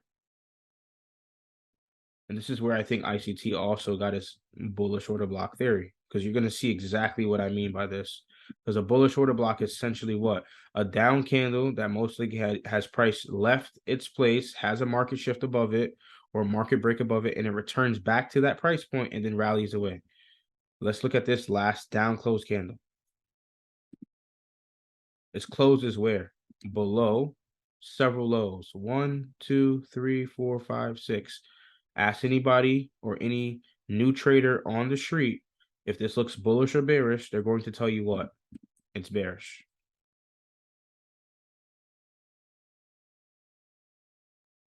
It looks bearish. Where's the opportunity? If it had to turn around, you would have to catch it here. It's the easiest way to catch it. It would catch it here. You would buy here. Now, of course, there's other advanced techniques. You would probably buy at the close here and buy at the open. But if you're using the Larry Williams idea, he would tell you buy here. So you buy there and you'd wait. And then what happens? You're in long. And look how it runs through it with speed. It literally sounds exactly what it said. It smashes the sellers. Anybody that said it looks bearish and was trying to go short the next day, they got smashed. Their stop loss was knocked out. You could even see a small example of it here. Look at the same idea.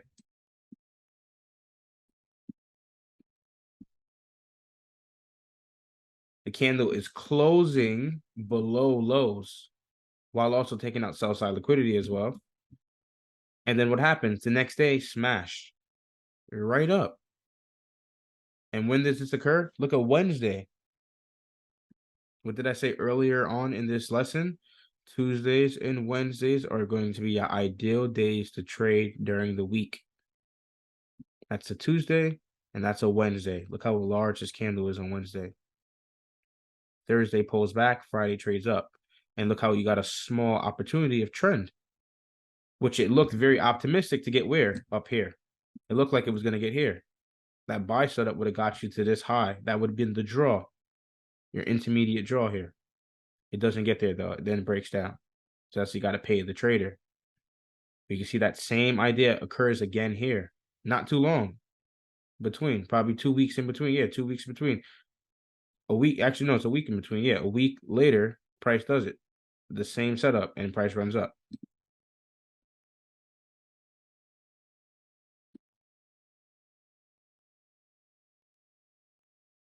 And see how you look at the bottom. These are bottoms. How else do you catch that turning point? You got to buy at the high of the smash candle, where when everybody thinks it's going to sell, it's almost as if they come in and just bamboozle everybody. They flip the switch. Oh, you think it's going to sell? Oh, no, it's actually going to go long. And they confuse everybody. This is still a smash candle, too. Even though you see the low is rated here, you still didn't get back to the high. So the model's not even in play yet. You wouldn't even be long here. you'd still be looking at this candle's high. You go long at that high. And where would you place your stop loss? Probably below the candle's low, right there. So you're going long here, and your stop loss would be there. So you're long here, stop loss here, you hold for higher prices. It's not as hard as people think. It's just that you have to get the experience, and you're going to take losers because you're not going to get that right every time. You're not. But in order to get better, you need to create a system and a model. What day of week am I trading? What pair am I trading? Is there interest rate differential? Are the central banks talking about raising or pausing or hiking rates or decreasing rates? You have to look at these things. The FX market is not just driven by one thing. There's many other things that involve price going up and down. But if you can nip it in the butt and make it cookie cutter like, you could figure out a model and you could make a chunk of money. There's definitely going to be risk involved, which is why you got to practice demo trade 6 months to a year.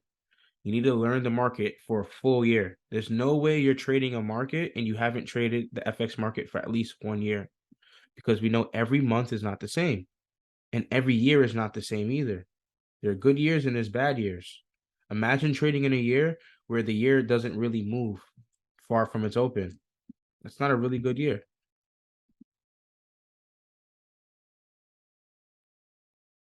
Like, think about these years here, how small these candles are and how close they get back to its open. Really back and forth, back and forth, back and forth for the whole year, instead of a very distinguished direction. It says I want to go up. It says I want to go down. Those are years you would like to trade. Look how this year drops below and it runs all the way up. And it even closes December. At the end of the year, it closes at its high. It's pretty impressive. It closes, its high is the close there. But imagine trading months, years like this, when the price action is going up and down for the whole year, teeter-tottering between the yearly opening price. You can't really do much there. Not to say you can't find setups, but you want to be in a trending environment. Every trader wants to trade in the trend. Nobody wants to trade when it's not excited. When it starts gyrating up and gyrating down, it's too much. You want it to be explosive and dynamic to the upside. Now, even looking at the monthly chart, these same patterns apply because it's all fractal. Doesn't matter what you're looking at. It's all fractal. These ideas repeat itself over and over again. Remember, we were talking about that false break? You have a nice one here. Look at this false break on this low. Look how they run price all the way down to this low for this month just to bring it back up here. You know how annoying that would be for traders? Very annoying. Everybody saw this. They're like, oh, yes, British pound is going to fall out of the sky. It's going to go lower. But instead, they bring it back up. Like I said, it's only going to be two ways that they're most likely going to deliver the price action in the trend. If it's trending up, they're going to do it in two ways. Run the low and then go higher. Or they're going to fail to break the low and then go higher. The same thing could be said vice versa. Doesn't matter the chart that we're looking at. Same thing here. Look at the higher swing lows.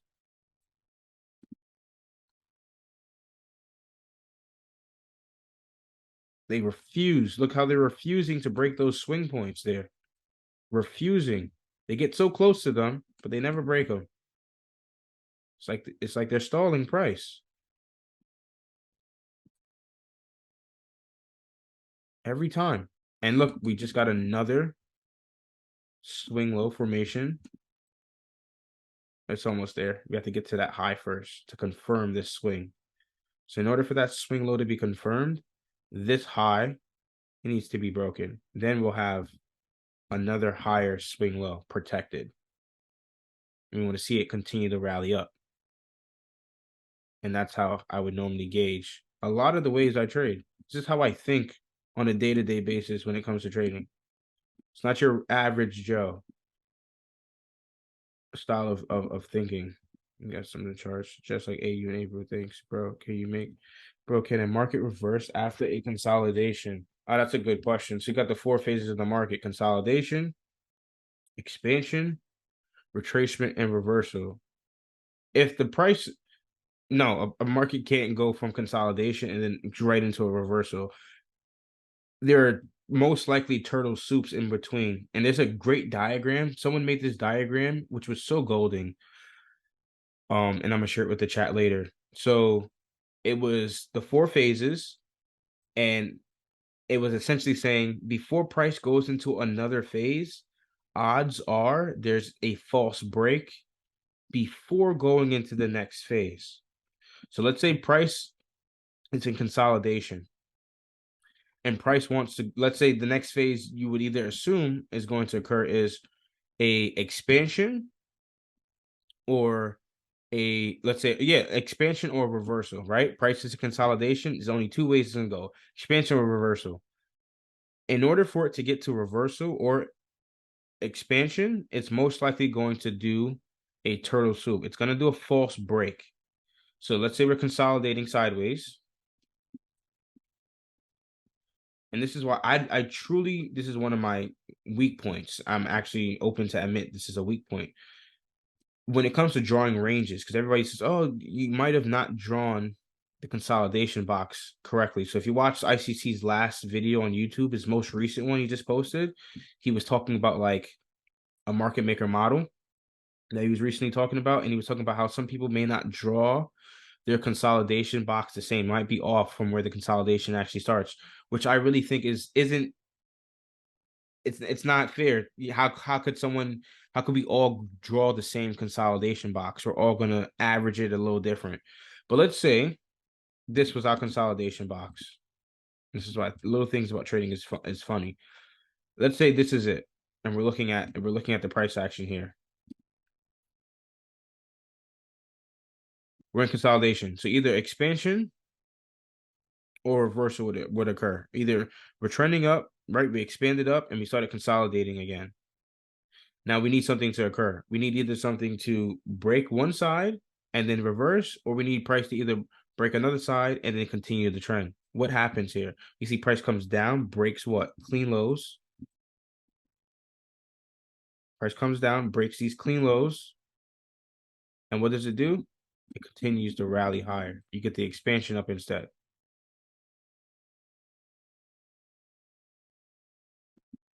Instead of that, it could have done what?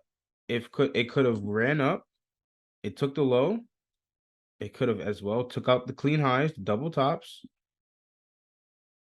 turtle soup, then you get the reversal. That is a scenario that does happen. Your price trending in one direction sideways, breaks the consolidation low, then runs higher. Breaks the consolidation high, then runs lower, going against the trend. Reversal. Here we can see it breaks both sides, depending on the way you draw it and you look at it. Let's say it broke both sides, broke down and up. Normally, if it's going to be a consolidation and it breaks both sides of the consolidation, the first break, this is a very unique tip, I think. The first break is normally the real move at times, the first break. And I always see it around the Asian session. You see the Asian session low being broken first, and then London breaks the Asian session high.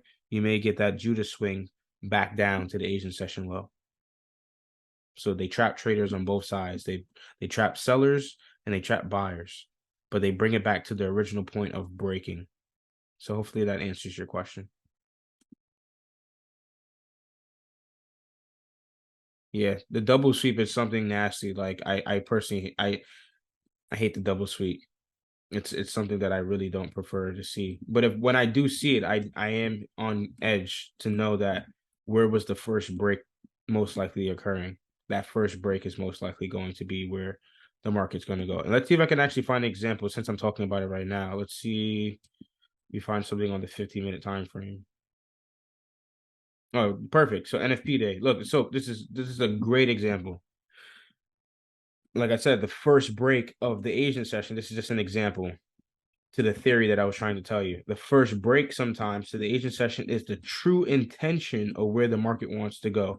Not to say this is sound and always going to be true, but it's a pattern that I've noticed over the years of trading.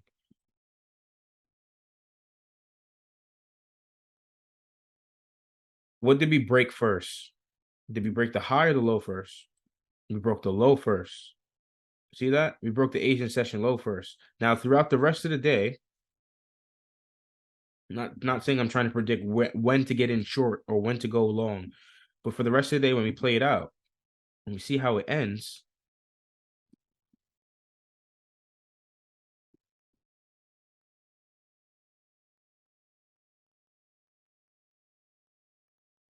we see it ends down going into Sunday because that was Friday. Going into Sunday, right here, it ends down. The first break was here. Now, normally it doesn't look this sloppy. I would rather it be much cleaner. If I can find a way better example, see this here breaks the Asian session high first, then breaks the low, does trade lower, but then overall, look how it comes back up. London close, pulls it back into trend, consolidates, then runs back up. Another thing I like to also notice is the Asian session itself seems to be a magnet to price action. Now, what do I mean by that? The Asian session high and the Asian session low tends to have buy side and sell side liquidity resting above it right before IPDA true day open. So 12 a.m. open, the most available liquidity that it has is the Asian session high, Asian session low. It can react off of those. And you'll see at times price will leave one Asian session open for a day or two and then break it. For instance, look at this. Look how it gets back to this. This Asian session high was not broken throughout this whole intraday trade. Intraday day, not trade. This whole day, price leaves this high open, but the next day it gets back to the Asian session high and then does what? It sells off. It sells completely off. I'm not even sure if it gets back to this high, but I've noticed this. It always returns back to the Asian session high or low after a while. Look at this Asian session low here that's been kept open for a very long time. Eventually, price got back to it. Look at that. Isn't that strange? In better words, isn't that interesting? It's not strange. It's interesting to see that. And you'll see little examples of like that time and time again. Look at this Asian session low here. Look at how it's been open for such a long time. This is April 2022. If I fast forward, let's see if we actually hit it. It'd be easier if I put a ray on it. Or just put a ray at the bottom of it. That's close enough. Yeah, that's close enough. And if I go on the higher time frame to see if let's see if we run back down into that actually.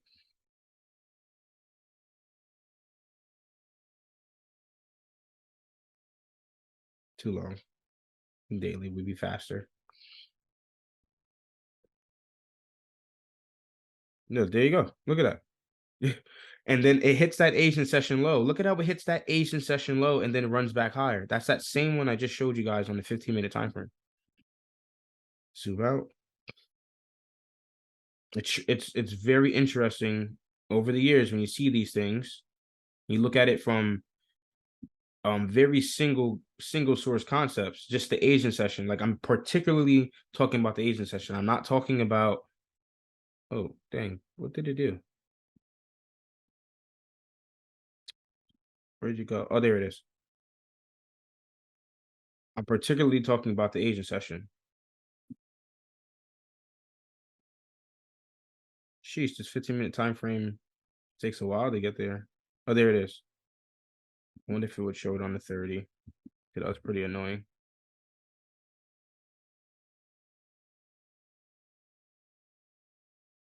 Yeah, that's much better. Right there. That's that Asian session low there. Look at how it hits that one. I don't even know if there's even more underneath it that's open. Yeah, there is. Look, there's more Asian session lows here. That's open. That one right there. It hits that one, that last one as well. And then it finally goes back up. But notice as well, look at what they do as well. They leave this open. They left this one completely open. They go right back to it again. They consolidate, sell off from it.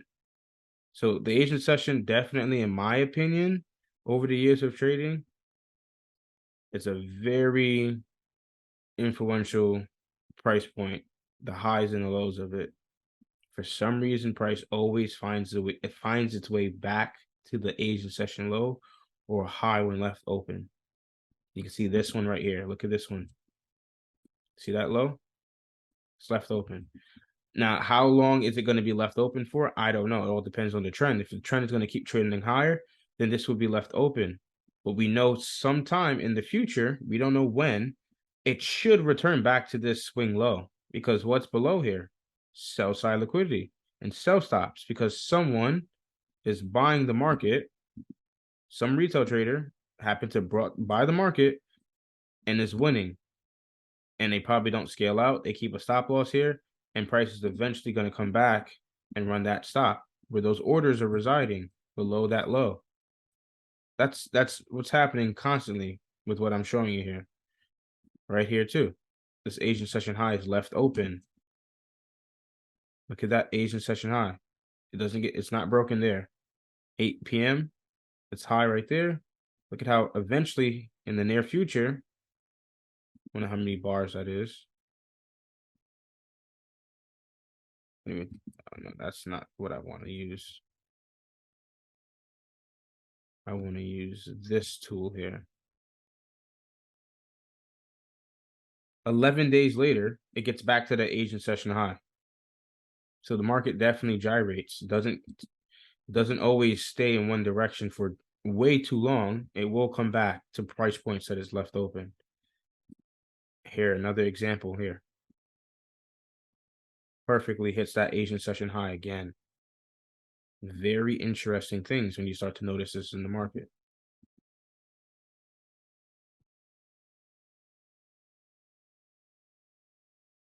Now, if you do have any questions, please let me know. If there's anything you want me to go over, anything that you've always wanted to ask me, I will try my best to answer it to the best of my ability and my knowledge. But as of right now, I've covered all the topics. I do want to actually show gold IPDA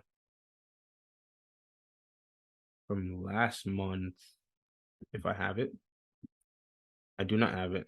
That sucks. Last month, gold IPDA was perfect, but I could do it for you guys because, of course, I appreciate you guys supporting me, and I'm gonna do it anyways. So this was the IPDA data range, because I had a series on the YouTube channel with the IPDA data range. Just have a lot of things going on with the farm. It's just hard to do that and farming at the same time, and like constantly keep people up to post when you got like labor to do outside in the yard, and chickens and flowers and crops and stuff, water, irrigation, fertilizer. You can't be posting all the time. And I prefer farming over trading any day. It's definitely more real life to me. 2020 bars. So this was last month's IPDA data range. So if we had to bring it back, this is October 2023 IPDA. So that's the start of the month right there. And it's funny when you start to see the formation and the birth of the candle, how it forms and how it gets traders on the wrong side. Gold was bullish this month of October. Look at how it starts off. So we have, just briefly, this is a 60-day look back.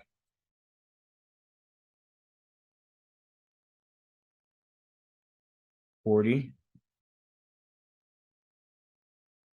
We got the 20. And then we got the 20 cash forward.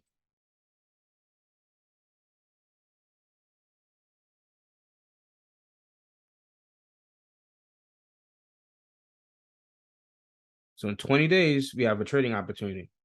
Whatever technical, whatever fundamentals we come to a conclusion. Let's say we came to the conclusion that it's going to be bullish. Now, how could we have aroused to that decision? So 20-day low, actually, yep, right there. So just before October 2nd, the first official trading day, you look back 20 days from that. What's the lowest low that we have there? Let's say the lowest low is here, September 29th. If not, you also if you want to conclude this one as well, you see how it runs that low as well. So either or that you went with, it runs that low. So let's say we go with this low here. That low is broken. At that point, we could be looking at that as what? A break, and then a purge, false break, and then a revert back to buy side. So if we broke the 20-day look back low, what do we have above? We have 20-day look back high up here. Now let's also mark off the other old highs and old lows. So this is the old 40-day low here. You got the old 60-day low here. We got the old 40-day high here. And then we got the 60-day high here. So these are significant price points. These are not random price points either, because it's the time of measure that I'm selecting it from. It's 20 days prior to the start of the month. So it's not a random zone. I'm specifically picking price points. You can actually look and see what the price point is. It's not a random one that I'm picking. You play it forward, we can see what? Price is trading below the opening price of October. Below the opening price, what is that? Ideal to be a buyer. If the trend is going to be bullish and you truly believe it's going to go up, you need to be finding the buy below here. That may manifest itself in many different ways. And you can see over time, price does what? Trades up above the open now. So price was black for the monthly chart, right? The monthly candle was black below the opening price. Now the monthly candle is turning green because it's crossing back above the opening price. You also have that huge liquidity void, last up close candle before the sell-off. Odds are market wants to reprice that. And we can see price probably trade higher. Let's see where price trades to. Small range, large range. So yeah, look at how it's doing that same trend that was showing here on that daily example here in November. This is November 2022. This example that I'm showing here was last month. It's doing almost the exact same pattern. Large, small, but it's a small down candle. That's the addition to it in the uptrend. And notice, look at how on this day, so funny. Look at how on this day it hits the IPDA. Like I said, it's so interesting to see this. Like such a coincidence. It hits that IPDA 40-day look back low. Out of all the lows, it had to pick that one. That means it has to be keying off of previous data at a set point. They're coding this market. The market is coded to target specific levels of data in the past. There has to be a time window, has to be a time frame coded thing with this market. If it's algorithmic, it has to be given an instruction of time. It needs instruction. If someone had to wire your body, it needs to go off of a time, a cycle. And there it goes. It runs right into that old 40-day low. Very interesting. And it rejects off of it too as a trade setup. And then we play it forward another day. You see it completely runs past what? This 60-day look back low. Trades back down into the look back low. Wow. It honestly mind boggles me. Like it's insane when you see this stuff. Trades right back down to the 60-day low. Why that low? Why out of all the lows that it could have picked, why did it pick that low? Trade it again. Hits it again perfectly as well. Hits it again perfectly. Trades up. Where does it hit? The 20-day high finally. That's your classic IPDA, by me at least. The way I show it on YouTube and I show it on TradingView, this is the way Deontay uses it.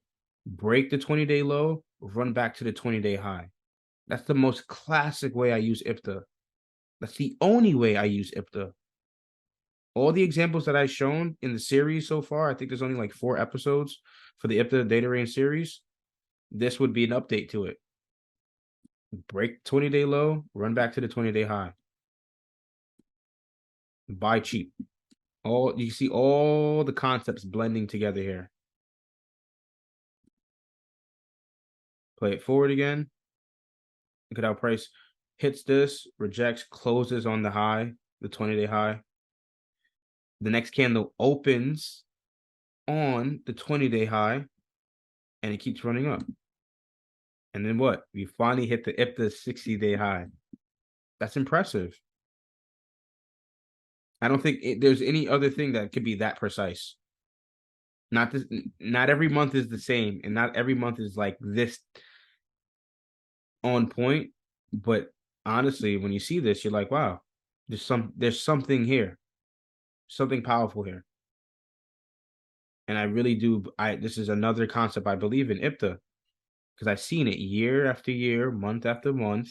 This thing produces results, and it targets levels that no other people or other traders are normally looking at. Because imagine if I would have said, if at the beginning of October, right? And I told you guys that I said gold is going to go back to 2K, some people would have laughed at me. Some people would have laughed. And I could have been wrong, though. But when it comes to fruition, like this, consistently, and you see month after month, you could call specific price points. It's like, wait a minute, this is something that needs to be recognized. Traders need to take notice in this, or start to learn this, or implement it into the trading model. This is precision. This is crazy. And now we go into the new month of November. And then you got the November IPDA data range. And I do the same thing all over again. I would start at November's opening price here, count back 20 days, 40 days, 60 days. Cast forward 20 days. In the next 20 days, gold is going to do something. It's either going to trend up or trend down. Right now, I am favoring it trending up because of the war and because of other things happening in other countries. I could see higher swing lows here. So they most likely probably don't want to run this low here, and they want to run this high instead. And this is the next turn. They go up, down, like that. Something like that, of course. Not like that, but that's generally how I'm looking at the market. It's not that I'm looking at this super teched out with PDA arrays and stuff. I'm not doing that. I just don't have the time to do that personally. There's definitely simpler ways to look at this market without any indicators too, except for the sessions. That's the only indicators I would allow. Anything else, RSI, Ikomoku clouds, volume. I don't use those things because I've been told that I don't need them, and I've find to have more success without them. And I haven't really had a trading career trading with indicators or trading with retail knowledge. I've only traded retail probably for like less than 6 months.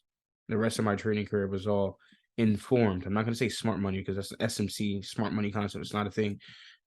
I'm just informed on how the market actually works. I'm not a smart money institutional trader. I'm not that. I'm just someone that's informed about what the real deal is. You either know it or you don't. It's period. You either know the real information or you're getting the source from out of the horse's ass. That's really it.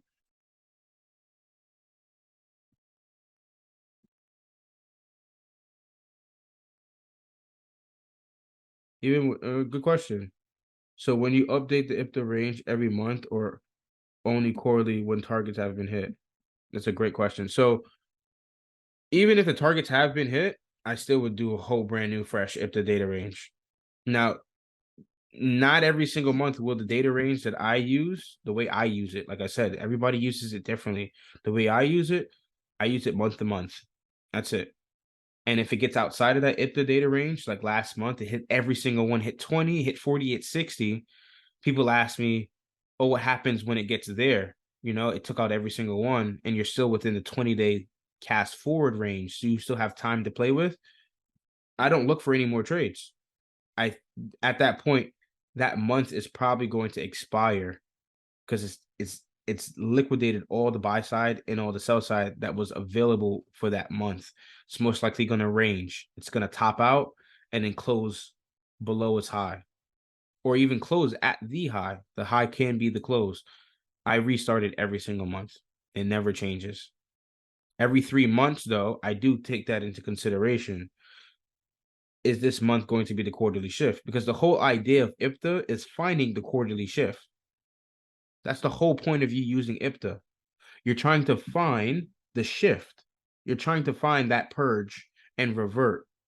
Many people don't realize it, but a lot of us are just trading turtle soups. We're all just most likely trading false breaks. Break the low, buy.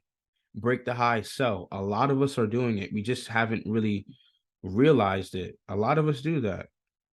It breaks the Asian session high. What do? You sell, right? That's like a very classic beginner ICT thing that most people would learn, right? You sell above the Asian high. If you're bearish for the day, right, you're going to sell above the Asian session high. Look at this day here.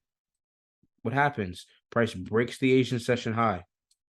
Where's your ideal sell? Above the Asian session high. Why is that? Because what? Midnight opening price. MOP, right? MOP. Midnight opening price. This is 12 a.m. New York Eastern Standard Time. You sell above here. You can sell here on a what? Sell limit. Price comes up. You go short at the Asian session high.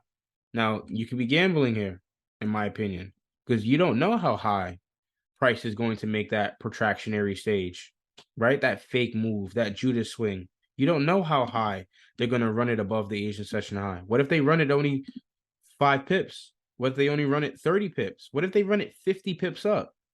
You don't know that. I mean, yeah, there are tools to try and get close to where the high of the day is going to be, but not a lot of people catch the high of the day. Very far and little to none people catch the high of the day. And you'll even catch it yourself during your trading career. I've caught the highs and lows once in a while, but it's not something I do consistently. It feels great though when you catch the high of the day and you can see how much more profit you can make. But sometimes you don't catch the high. Sometimes you know that it's going to go short and you get in short at a lower price, which is not ideal, but you're able to take something out of the market, take a piece out of the pie. Same thing, vice versa. If you're going to buy, where is it most likely ideal to buy? Let's just take this example here. Below the Asian session low. Very simple approaches that you can take. If you are bullish for this day, I don't care whatever technical analysis, fundamental analysis, whatever you've come to, whatever conclusion you came to, and you said you're going to buy, you could take this approach. Just buy at the Asian session low and hold till 12 p.m. or London close, or even 10 a.m. close. The last proficient kill zone, because I don't like London close. I don't trade London close as often as people think. I don't trade London close. I just think it's one kill zone. I think I would prefer to opt out of, and I would opt out of London too. I really don't like to trade London because I live in New York, and I'd rather be sleeping in my bed, and then I'd rather wake up, start my day, read my book, drink tea, stretch, work out, and then get ready to trade New York, and then do whatever I got to do on the farm, and then go back later, come home later, and then trade Asian. And that's my lifestyle. I just made my own schedule the same way anybody else could too as well. You just got to fit it in. I prefer to trade Asian. Buyer, buy below the Asian session low. Yeah, you could see the wick down. Of course, it happens. You're not going to always win. But you can see the idea and the concept here. Buying cheap. Buying after what? A break of a low. Everybody's doing this. Everybody's doing this.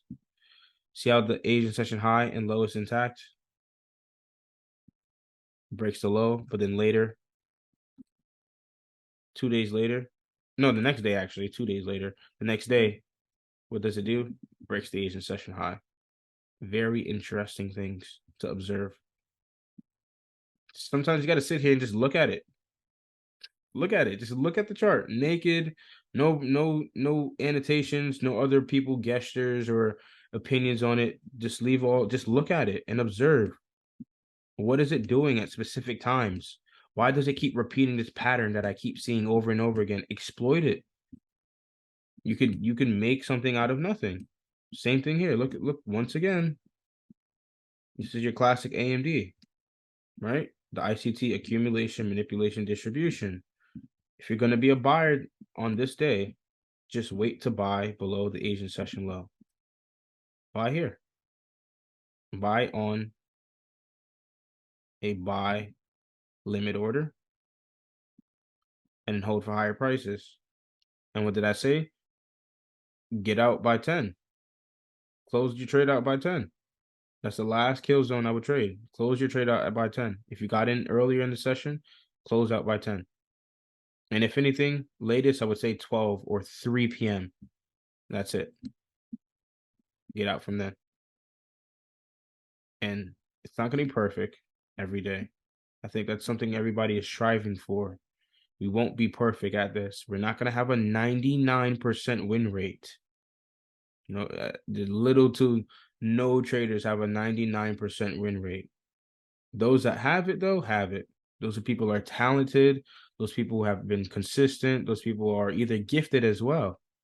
Some people have a gift for this. It's a high risk career. Traders lose 99%, 98% of traders lose their first initial deposit within 6 months. Listen to what I said. Statistically speaking, when a trader deposits live funds into a live broker or whatever it is that they're doing, right? They invested something into it. Within 6 months, they blow the whole initial deposit. 6 months gone. That sounds risky, right? Imagine someone telling you that before even trading. Imagine learning those statistics before even getting into trading. Very discouraging. It's very much discouraging. Someone telling you that 96%, 98, 90% of traders are losing within the 6 months. I don't want to get in this career, but it's definitely rewarding. I'll tell you that. If you can find a groove. This is not to say, oh, you got to quit your job and start trading. I would never recommend that. It is a fantasy for most people, at least, to be a full-time trader. But most people don't get there. It's very difficult to get there. Like I said, I'm still working. I'm building my own business, working the farm. Trading is not always going to be something that I can do every single day. Because like I said, you're going to have bad months. You're going to have bad weeks. You're going to have bad days. The lifestyle of a trader is not as easy as people think. It's not. Keep chasing it. It's not as easy. All those guys, fancy cars, very little to far none of those people actually make money off of trading. Little to none of them. The people that actually trade, you don't hear about them. They're not on IG flashing watches and cars and chains. They're not doing that stuff. They're making money, feeding their family, and going to sleep and waking up and doing the same thing every day. They're not out here trying to show you guys, oh, the next model. All these clickbait stuff, oh, 100% win rate model. Impossible. Oh, you could take this AI bot and it'll pass your prop firm 100% guaranteed. That's all lies. If that was true, everybody would pay for these bots to pass these prop firm challenges and go get funded. Everybody would be doing it. I don't see 100% of us winning prop firms if it's so easy that these bots can do it for you. It's all scams. It's not everybody wants to be quick and get rich really fast. It doesn't work like that. Got to build wealth slowly. Slow wealth is good wealth. Fast wealth is poor wealth. You don't want to be rich overnight. You're not going to be psychologically prepared for that. As much as you would tell yourself you will. If you woke up tomorrow, you had $1 trillion in your bank account, your mind will go crazy. I promise you, your mind will go crazy. I don't care how fortified you think your mind is. When that money hits your account, you see those commas and you see those zeros, your mind will go crazy. You'll start thinking of things you've never thought about doing. You will blow the money. You will start gambling. You'll get into some type of addiction. You'll give a lot of money away. You do a lot of things. You're not going to be ready to cut off a lot of friends. People don't realize there's problems around money.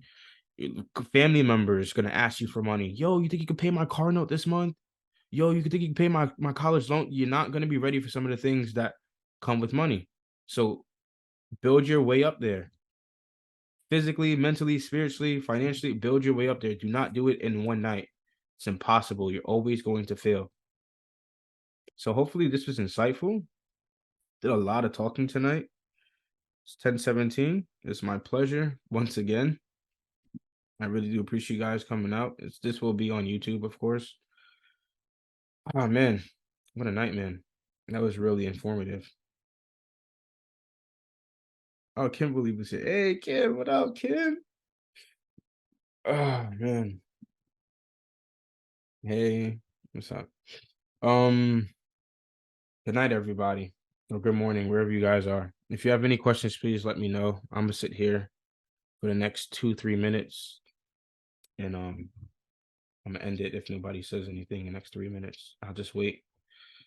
Thanks again for supporting me, guys. I would love to support you guys as much as possible, no matter what it is. We could talk about anything. You can DM me. You have access to me. I don't give a damn. You have access to me. You guys want to text me, you want to do a one-on-one Zoom. I don't care. I'm not gonna charge nobody because I want everybody to win. There's no point. Awesome job, bro. Let's see. Facts. Kipsky? Yeah. Yo, shoot me a text. Y'all got my Telegram. I wouldn't, and if anybody hits you saying that they're me and they start asking you for money, they not me. I don't ask anybody for money, nor tips or anything like that. Yo, just hit me, man. I got you. All right, cool. Cool, cool, cool, cool. Sounds like everything is solid. All right, good night, folks. See you when I see you. Peace. Please can we get Yeah, yeah, yeah. I'll send it in the link in the book again. I got you. No problem, Nelson. Peace.